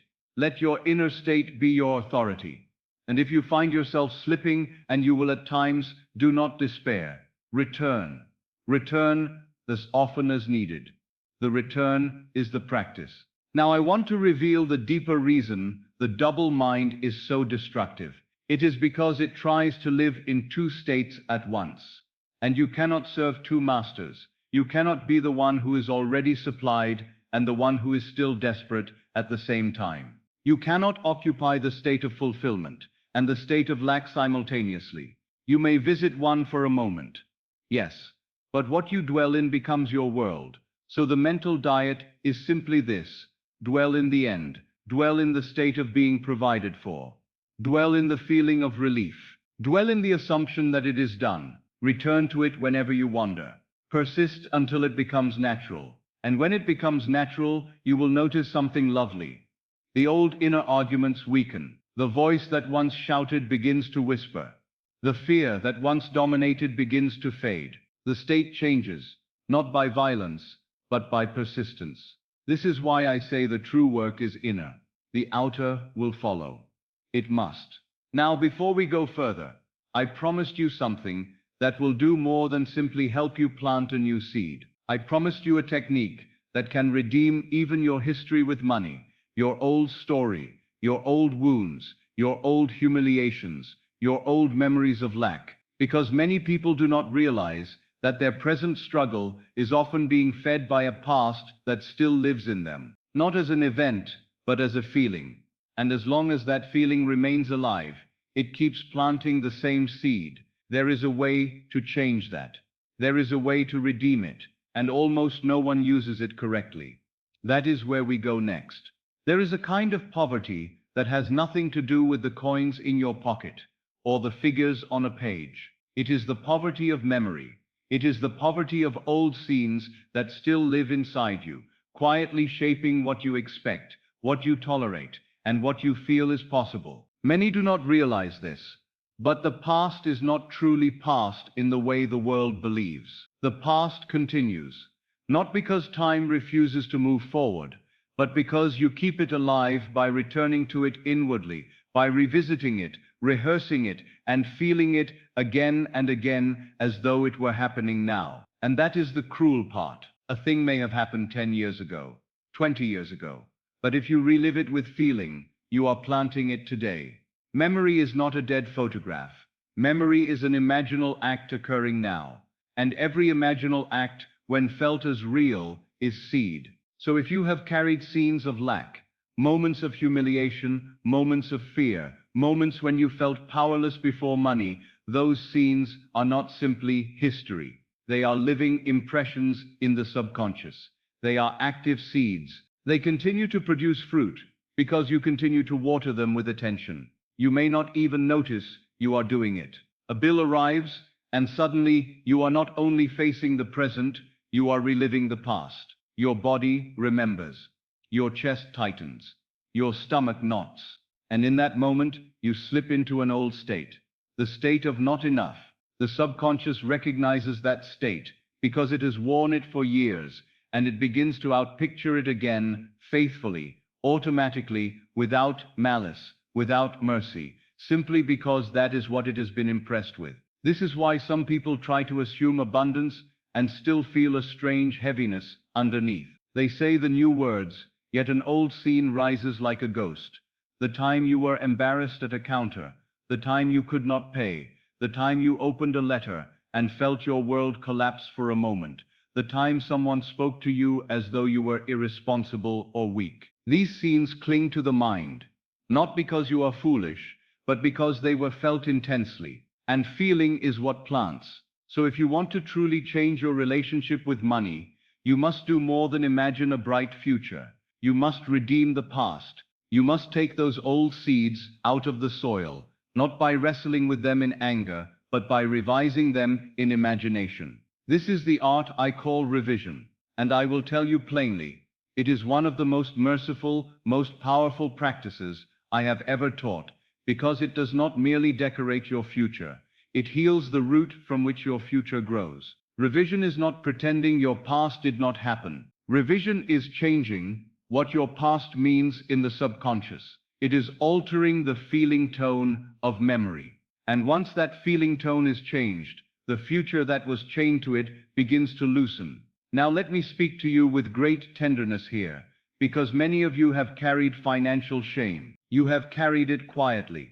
You may never have spoken it to anyone, but you have felt it, the humiliation of owing, the fear of being judged, the sense of being behind, the dread of the envelope, the worry at the end of the month. And because you felt those scenes deeply, they became like stamps upon the subconscious. What we are going to do is remove those stamps, not by violence, not by denial, but by a simple imaginal act that replaces the old scene with the scene that would have been true if you had been safe, supported, and provided for. Because understand me, you are not revising to make yourself feel better in a sentimental way. You are revising because the subconscious does not distinguish between was and is. It takes the imaginal act as reality. And what it accepts as reality becomes the pattern it must express. So you will go back, not in time, but in imagination, to the very scene that still stings. And you will rewrite it. Perhaps it is a moment of debt. Perhaps it is the memory of a bill you could not pay. Perhaps it is the conversation where someone spoke harshly. Perhaps it is the day you felt trapped, as though your life had narrowed to numbers and fear. You do not need to choose the worst scene of your life. Choose the one that still carries charge. You will know it because when you think of it, you feel something tighten. That tightening is the seed. Now at night, when you are preparing for sleep, when the body is quiet and the mind is softer, you will bring that scene before you, not to suffer it again, but to change it. See it as it happened, just long enough to identify it. Do not linger in the pain. Then, gently alter it. If it was a bill, see it differently. See the paper marked clearly. Paid in full. Let your eyes rest upon those words until they begin to carry weight. If it was a letter that frightened you, hear the sound of it opening again. But now the words are changed. The message is different. The tone is softened. It says what it should have said all along. It says everything has been taken care of. It says there is nothing to fear. It says it worked out beautifully. If it was a conversation where someone made you feel small, hear the conversation again. But now the person speaks with respect, with kindness, with acknowledgement. Perhaps they say, "I'm sorry, I was wrong." Perhaps they say, "You're going to be all right." Perhaps they say, "Of course you can manage this. You always do." If it was a moment where you felt trapped, see yourself in that moment, receiving relief. A phone call, a letter, a helping hand, a surprising turn that resolves the problem. Let the scene end, not in fear, but in safety. And then, this is the heart of it. Feel it. Do not merely watch it like a picture on a wall. Enter it. Let the new outcome touch your body. Let your shoulders loosen in the revised scene. Let your breath soften. Let your chest open. Let the quiet relief spread through you as though the problem truly has been resolved. Because in a sense, it has. It has been resolved in consciousness. And consciousness is the only reality. Now you may wonder, how can changing a memory change my money now? My friend, you must understand that the subconscious is not a historian. It is a creator. It does not store the past as a museum stores artifacts. It stores impressions as a garden, stores seeds, and whatever remains planted continues to grow. A memory of debt, carried with feeling, continues to plant the state of debt. A memory of shame continues to plant the state of unworthiness. A memory of fear continues to plant the state of insecurity. And those states must bear fruit, because the world is yourself pushed out. So when you revise, you are not editing a story. You are changing a state. You are changing the soil. You are changing what the subconscious believes to be true about you. And when the subconscious accepts the revised scene, it begins to rearrange your present to match the new past. Doors open where before there were walls. People become helpful where before you expected rejection. Opportunities appear where before you saw only limitation. Even your own mind changes. It begins to notice possibilities it previously ignored. Revision is not a trick. It is repentance. In the truest sense, a change of mind. And here is something I want you to hear very clearly. You are not punished for what happened. You are only living in the echo of what you have continued to accept as true. Revision is how you stop accepting it. It is how you redeem yourself from the tyranny of yesterday. Now do not approach revision as though you must revise the entire history of your finances in one night. That would only create strain. Begin with one scene that has carried weight. Revise it nightly until it loses its sting. You will know it has lost its sting when you can think of it and feel neutral or even feel calm. When you can remember it and it no longer tightens the chest, no longer produces dread. That is the sign the seed has been removed. And then, if you wish, you may revise another. Some of you may say, Neville, my past is full of financial struggle. There are many scenes. Then begin with the one that stands out most. Heal the strongest wound first. And as you do, the others will begin to loosen, because states are connected. When the root changes, many branches change with it. Now let me give you an image that will help you. Imagine your life as a great book, and the chapters behind you have been written in ink. You believe they cannot be altered. But the ink is imagination. And imagination is not fixed. It is living. It can be rewritten. The world only looks fixed because you keep reading the same lines and feeling them as true. Revision is taking the pen back. It is writing a new line where the old line enslaved you. It is replacing I was abandoned with I was protected. Replacing I was humiliated with I was respected. Replacing I was trapped with I was helped. Replacing I couldn't pay with it was paid in full. And as you write those new lines with feeling, the subconscious accepts them, and your life begins to follow the new script. Now we come to the turning point, the twist that most people never see until they have proven it for themselves. Most believe money will cause relief. They say, when I have enough money, then I will feel safe. When the debt is gone, then I will relax. When the bill is paid, then I will breathe. And because they believe this, they live perpetually without relief. They postpone peace. They postpone security. They postpone freedom. They keep the feeling of safety in the future. And therefore, they keep the experience of safety in the future as well. But the law works in reverse. You do not wait for money to produce relief. You enter relief, and relief produces money. If you truly understood this, you would never again go to bed in dread. You would never again treat fear as honesty. You would see fear as planting. and you would choose instead to plant relief. This is the law of reversibility in action. The feeling that would follow the event when assumed first produces the event or its equivalent.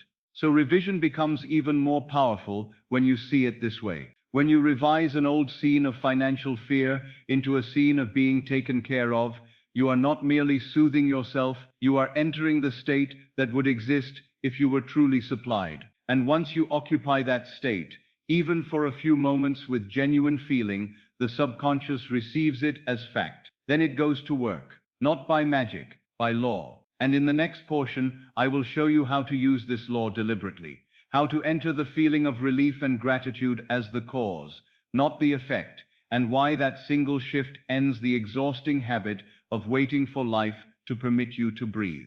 Now you are ready for the principle that removes waiting from your life. It is a principle so simple that the mind tries to pass over it, and yet it governs every act of creation. Once you truly grasp it, you will wonder how you could have lived without it. It is what I call the law of reversibility. In the world of nature, you see it everywhere. Certain causes produce certain effects, yes, but the wise man discovers something deeper. The effect, when assumed, can reproduce the cause. What seems like a one-way road is not one way at all. The current flows both ways. If a certain event would make you feel something, then that feeling, when entered now and impressed upon the subconscious, will bring about the event or its equivalent. The law is not confined to what the senses call normal. The law is faithful to state. Now let us apply this directly to money, because money is where most people get trapped in the wrong order. You have been trained to believe, when I have money, then I will feel relief. When I have enough, then I will relax. When the bill is paid, then I will breathe. Do you see what that means? It means you have placed relief on the far side of money. You have made money the cause and relief the effect. And as long as you do that, you will remain in the state of strain, because strain is the feeling of not having. You will keep yourself in the very state that reproduces lack.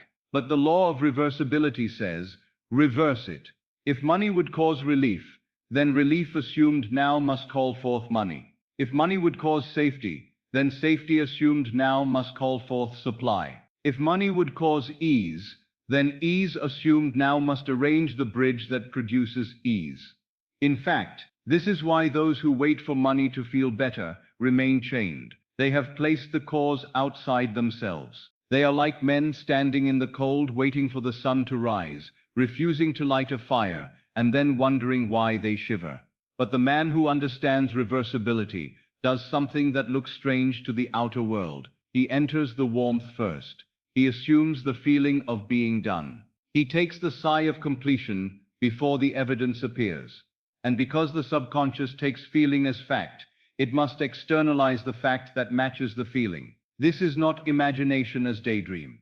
This is imagination as law. Now I want you to feel how practical this is, because it is not meant to be mystical in a vague way. It is meant to free you in the most ordinary moments. You sit down at the end of the day, and instead of rehearsing bills, you enter the state of finished. You sigh, not as resignation, but as completion. You let your body feel what it would feel if everything were already handled. You let the shoulders drop. You let the jaw soften. You let the breath deepen. You let the heart loosen its grip. And then, in that state, you speak the inward word. You speak from completion, not toward completion.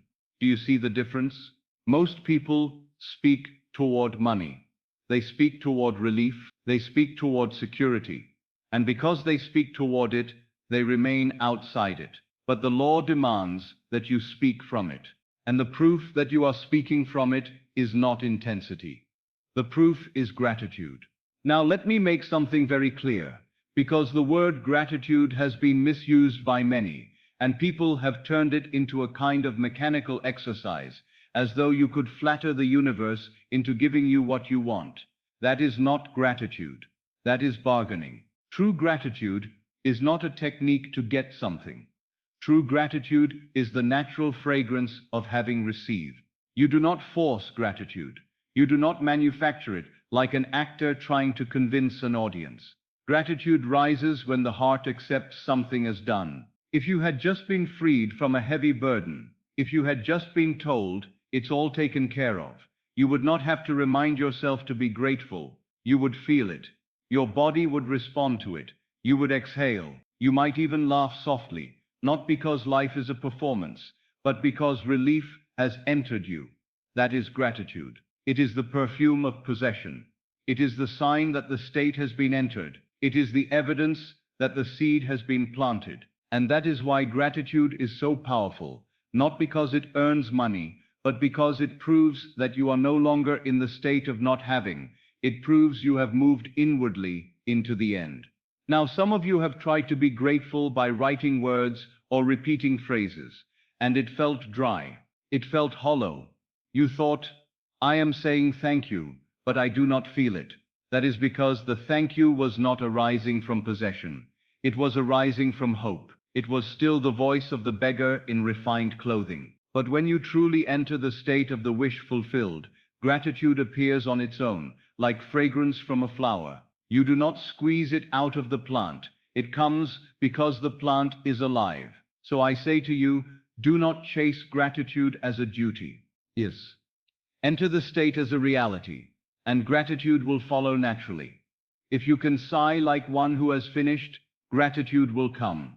This sigh is more powerful than many realize, because the sigh is surrender. It is the body saying, the struggle is over. It is the nervous system releasing its grip.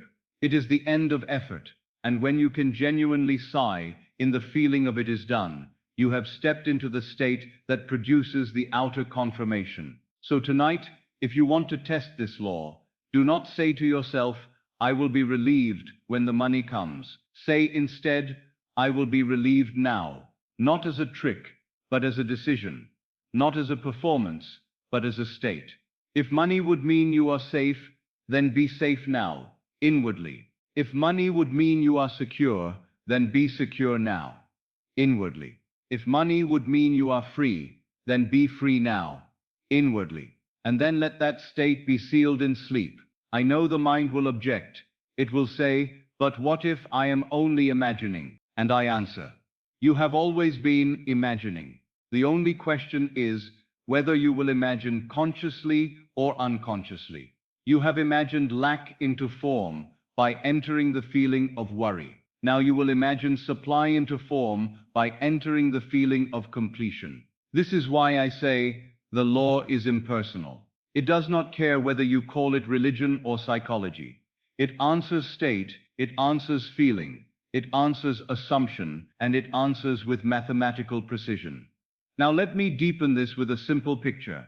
A man sits before an empty table and says, when the meal arrives, then I will be thankful. And so he sits hungry, waiting for a meal that does not come, because he remains in the state of hunger. Another man who knows the law sits inwardly at a full table. He feels satisfied. He gives thanks as one who has already eaten.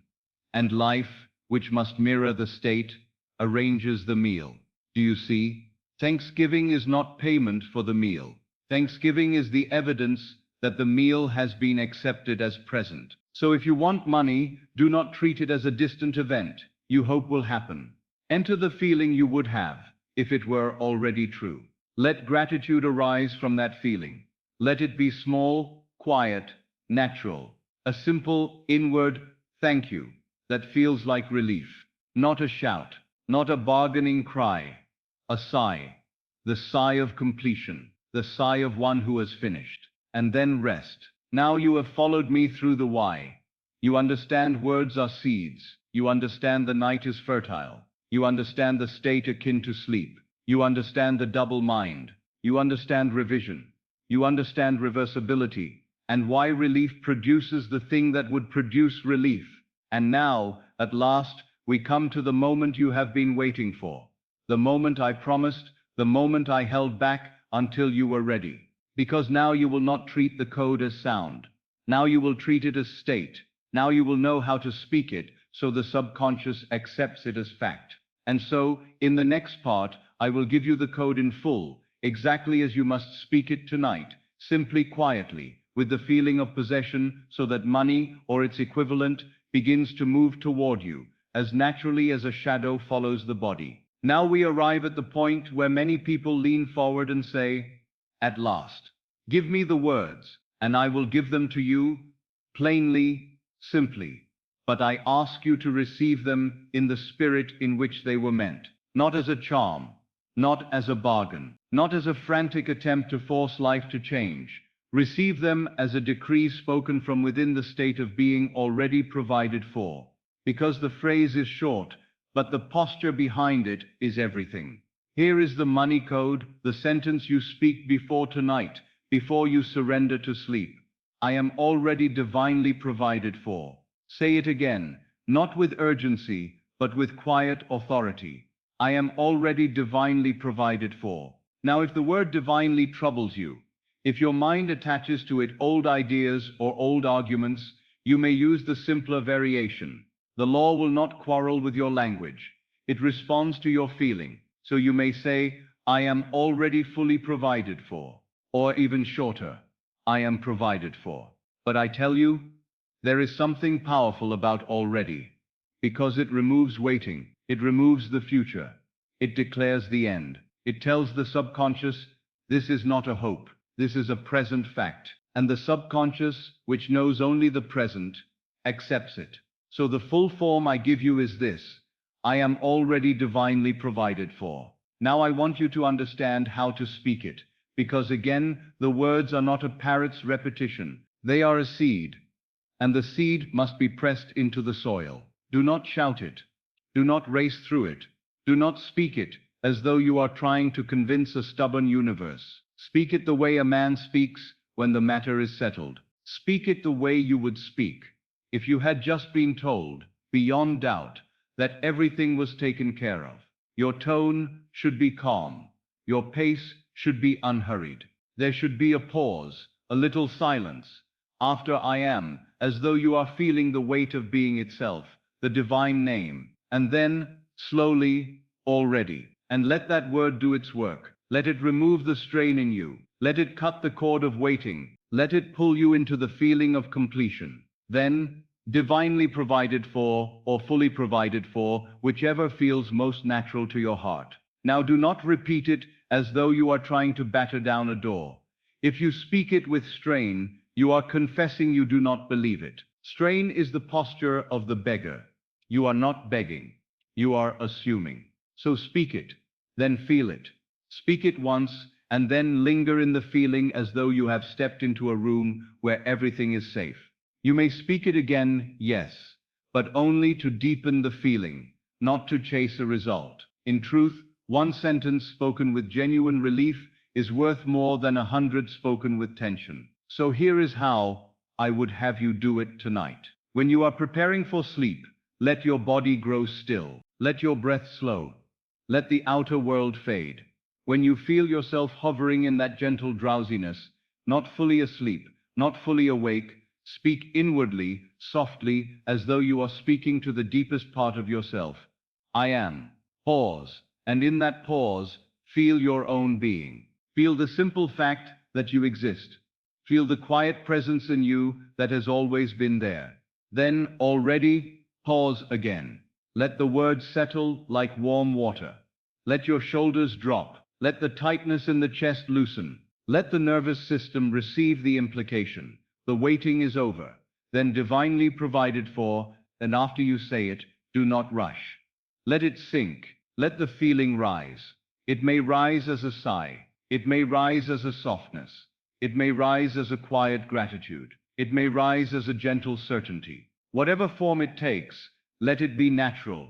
Now you may repeat the sentence again, slowly, not as a parrot, but as a man savoring truth. I am already divinely provided for. And then perhaps you say it one final time, like a seal, like a signature at the end of a letter. I am already divinely provided for. Then you stop speaking, and you rest in the feeling, because the feeling is the planting, and sleep is the sealing. Do you see how simple it is? The mind wants complexity. It wants to believe that power requires struggle. But the law of being is simple, because it is true. Now there is another subtlety I want you to notice. The sentence is not money is coming. It is not I will receive money. It is not I hope to attract money. Because those are still future. Those are still outside. Those are still waiting. The code is identity. It is state. To be provided for is to be beyond fear. It is to be beyond begging. It is to be in possession of supply, whether it comes through this channel or that, whether it appears as money itself or as the perfect opportunity, the helpful person, the solved problem, the unexpected gift, the debt dissolved. When you are truly provided for, life takes care of you, and the law will bring it in the most natural way. Now I must warn you about one thing, because after you speak this code tonight, the mind may try to interfere tomorrow. It may begin to check for signs. It may begin to measure. It may begin to say, where is it? Why has it not arrived? It may try to return you to the old state of waiting. But you will not do that, because you will remember, already. Already means you stop looking for proof. Already means you have planted. Already means you have accepted. Already means you are no longer the beggar. Now some of you may ask, Neville, should I add a picture? Should I add a scene? Yes, but again, keep it short. The words are the key, the feeling is the power, and the scene is the fragrance that helps the feeling become natural. So after you speak the code, you may allow a simple image to arise that implies you are provided for. Perhaps it is the sense of opening your purse and feeling calm. Perhaps it is the act of paying something with ease. Perhaps it is hearing someone say, I'm so glad it worked out. Let it be brief, and let it carry you into sleep. But do not turn it into labor. Do not turn it into a performance. Whisper the code. Feel the relief. Drift into sleep. That is the practice. Now I promised you something. I promised that after the code, I would show you how to recognize the bridge of incidents, so you do not kill your manifestation by fear.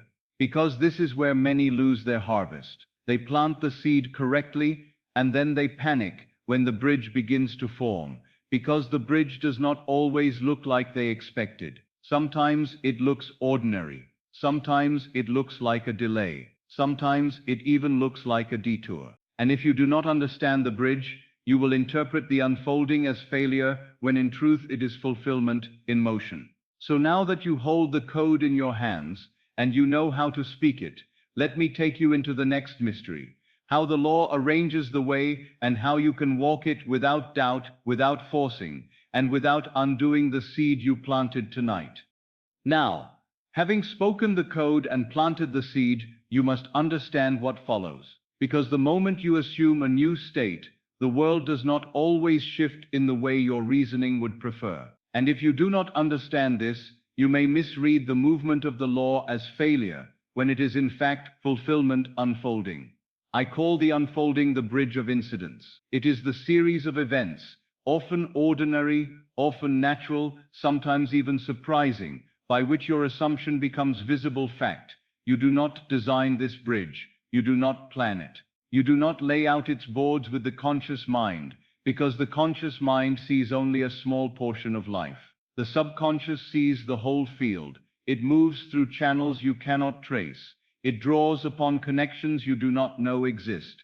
It stirs impulses in others without your knowledge, and it arranges circumstances with a precision that when you look back will astonish you. But while you are walking the bridge, you may not recognize it as a bridge. This is the great danger. Because people imagine that when the law begins to work, the world will announce itself with trumpets. They expect a dramatic sign, a sudden turning of the sky, a visible stamp that says, here is your manifestation. And when it does not appear that way, they grow restless. They begin to question. They begin to check. They begin to panic. And in that panic, they return to the old state. They uproot the seed. So you must understand the nature of the bridge, so you do not destroy your harvest out of impatience. The bridge often looks normal. It may look like a conversation that seems casual. It may look like a letter that appears ordinary. It may look like a meeting you did not plan. It may look like a small idea that comes to you quietly, almost like a whisper. and if you are not attentive, you may dismiss it. It may look like a detour.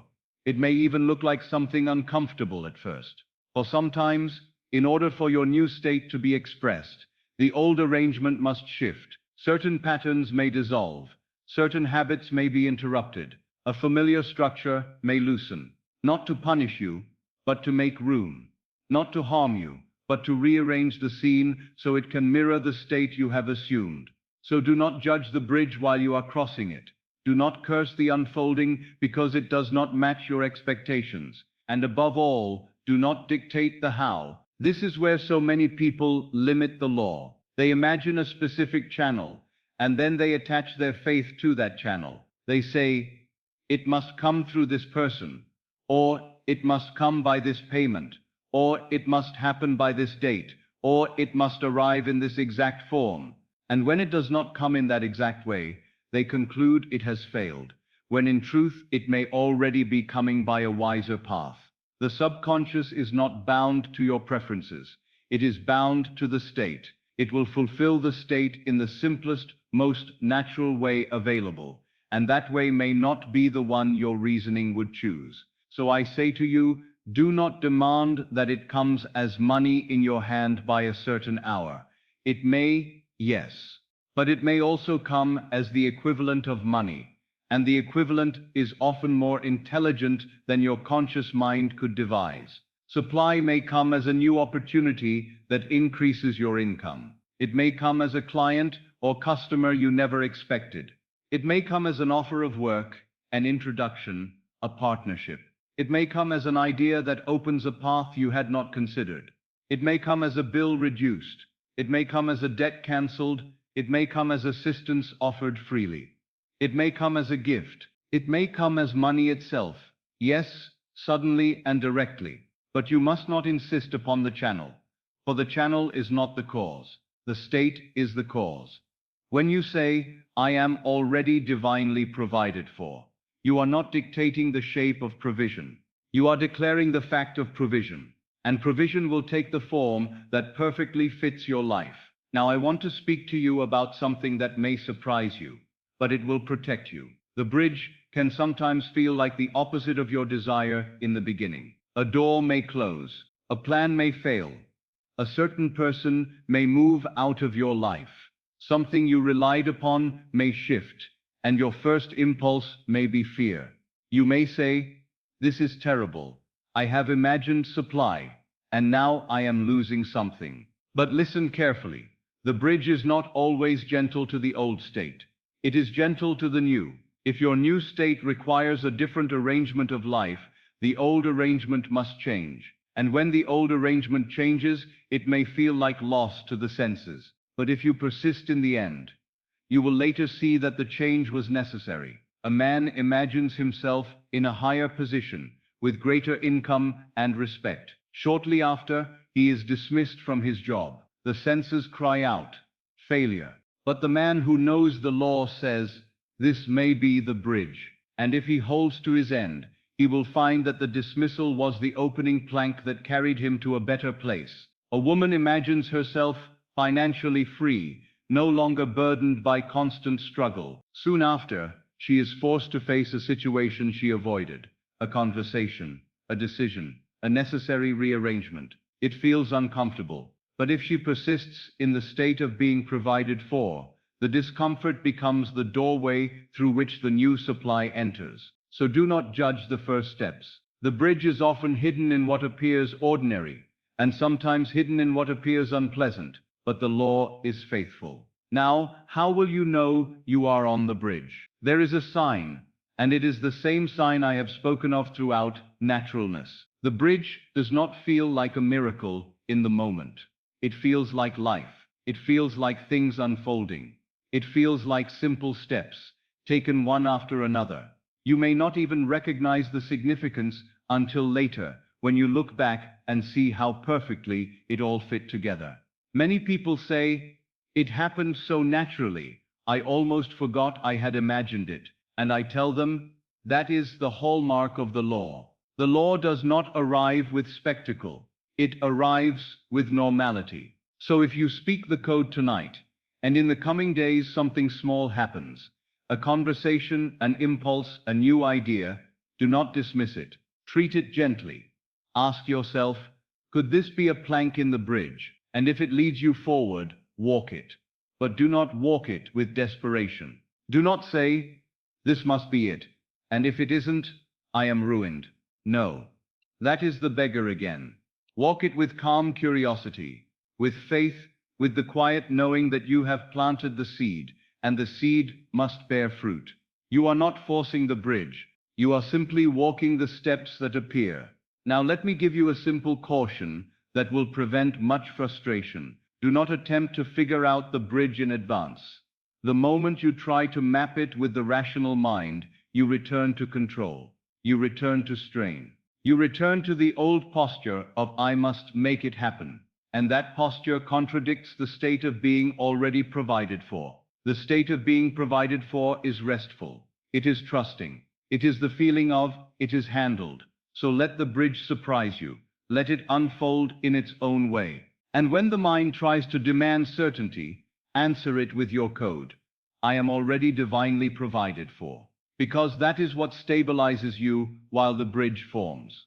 Now I have brought you to this point so that you will not be frightened by the unfolding, so that you will not mistake ordinary events for failure, so that you will not dictate the channel and then reject the gift because it arrived through a different door. And now, having understood the bridge, we come to the final act, the practical sealing of the seed tonight. Because knowledge alone will not change your life, experience will.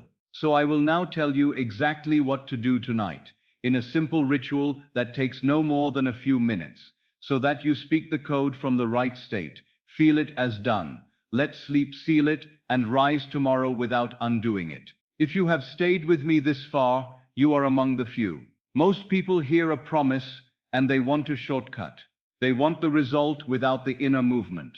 They want a phrase without the state.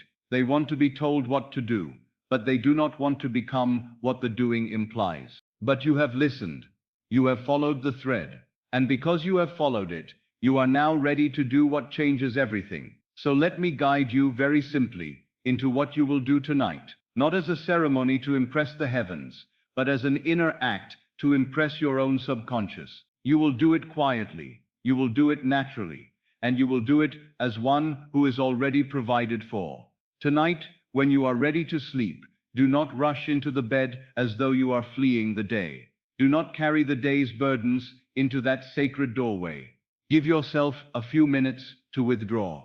If you have been anxious, if your mind has been noisy, then this is the very reason you must do it.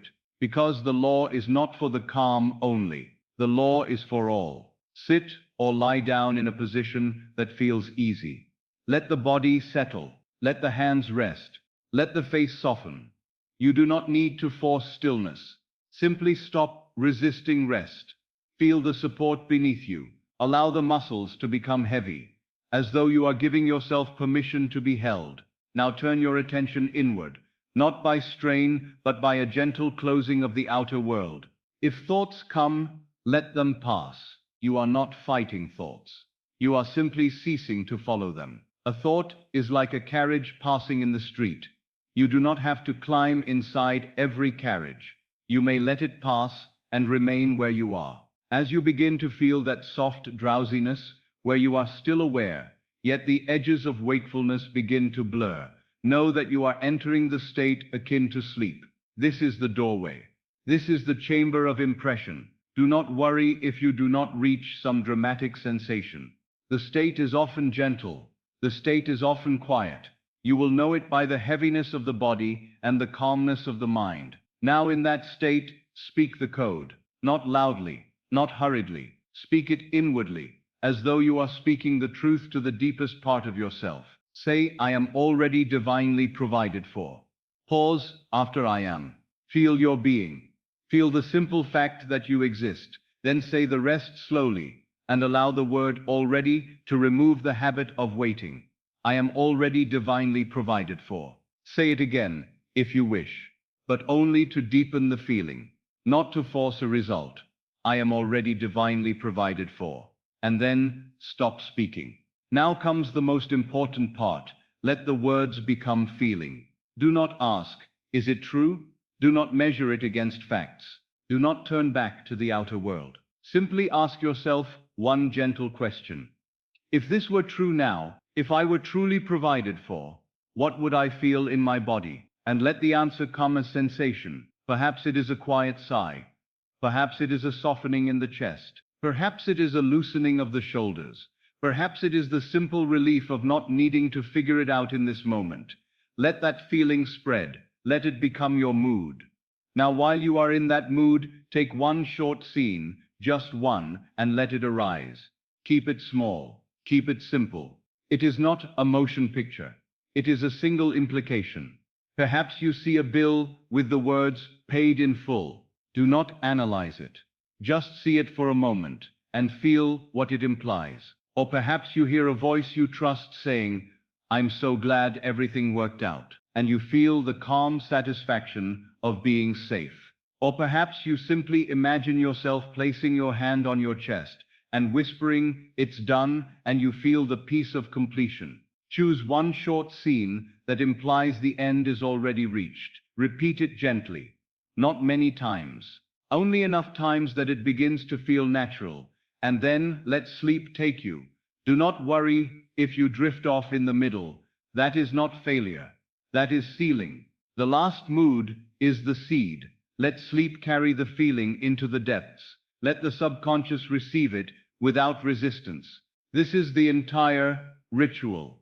It is not long. It does not require strain. It requires sincerity of feeling and willingness to rest.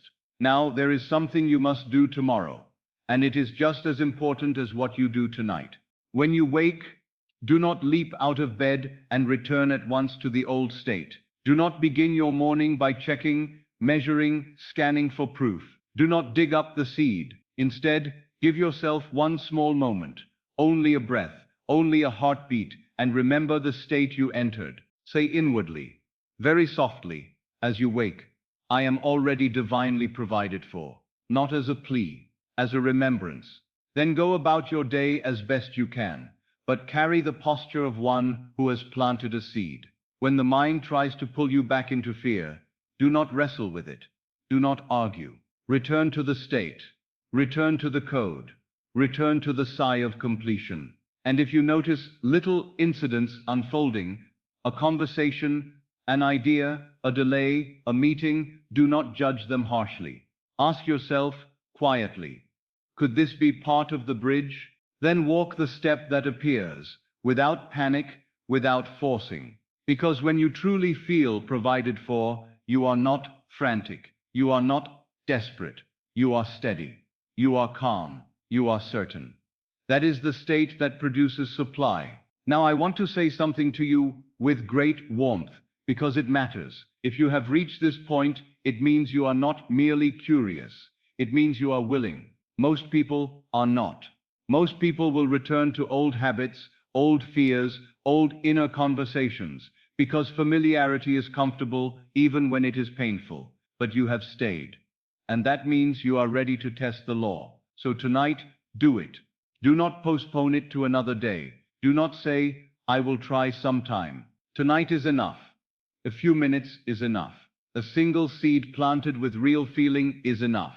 And then, I ask you, after you do it, to remember what you experienced. Not the outer result yet, but the inner shift, the sigh, the relief. The moment you felt, even slightly, that you were safe. Hold that as your proof, because that moment is the beginning. And when the outer confirmation comes, and it will come in the natural way of the bridge, you will look back and realize that it began the moment you assumed the end. Now, if you wish to share your experience, speak of it. Tell what code you used.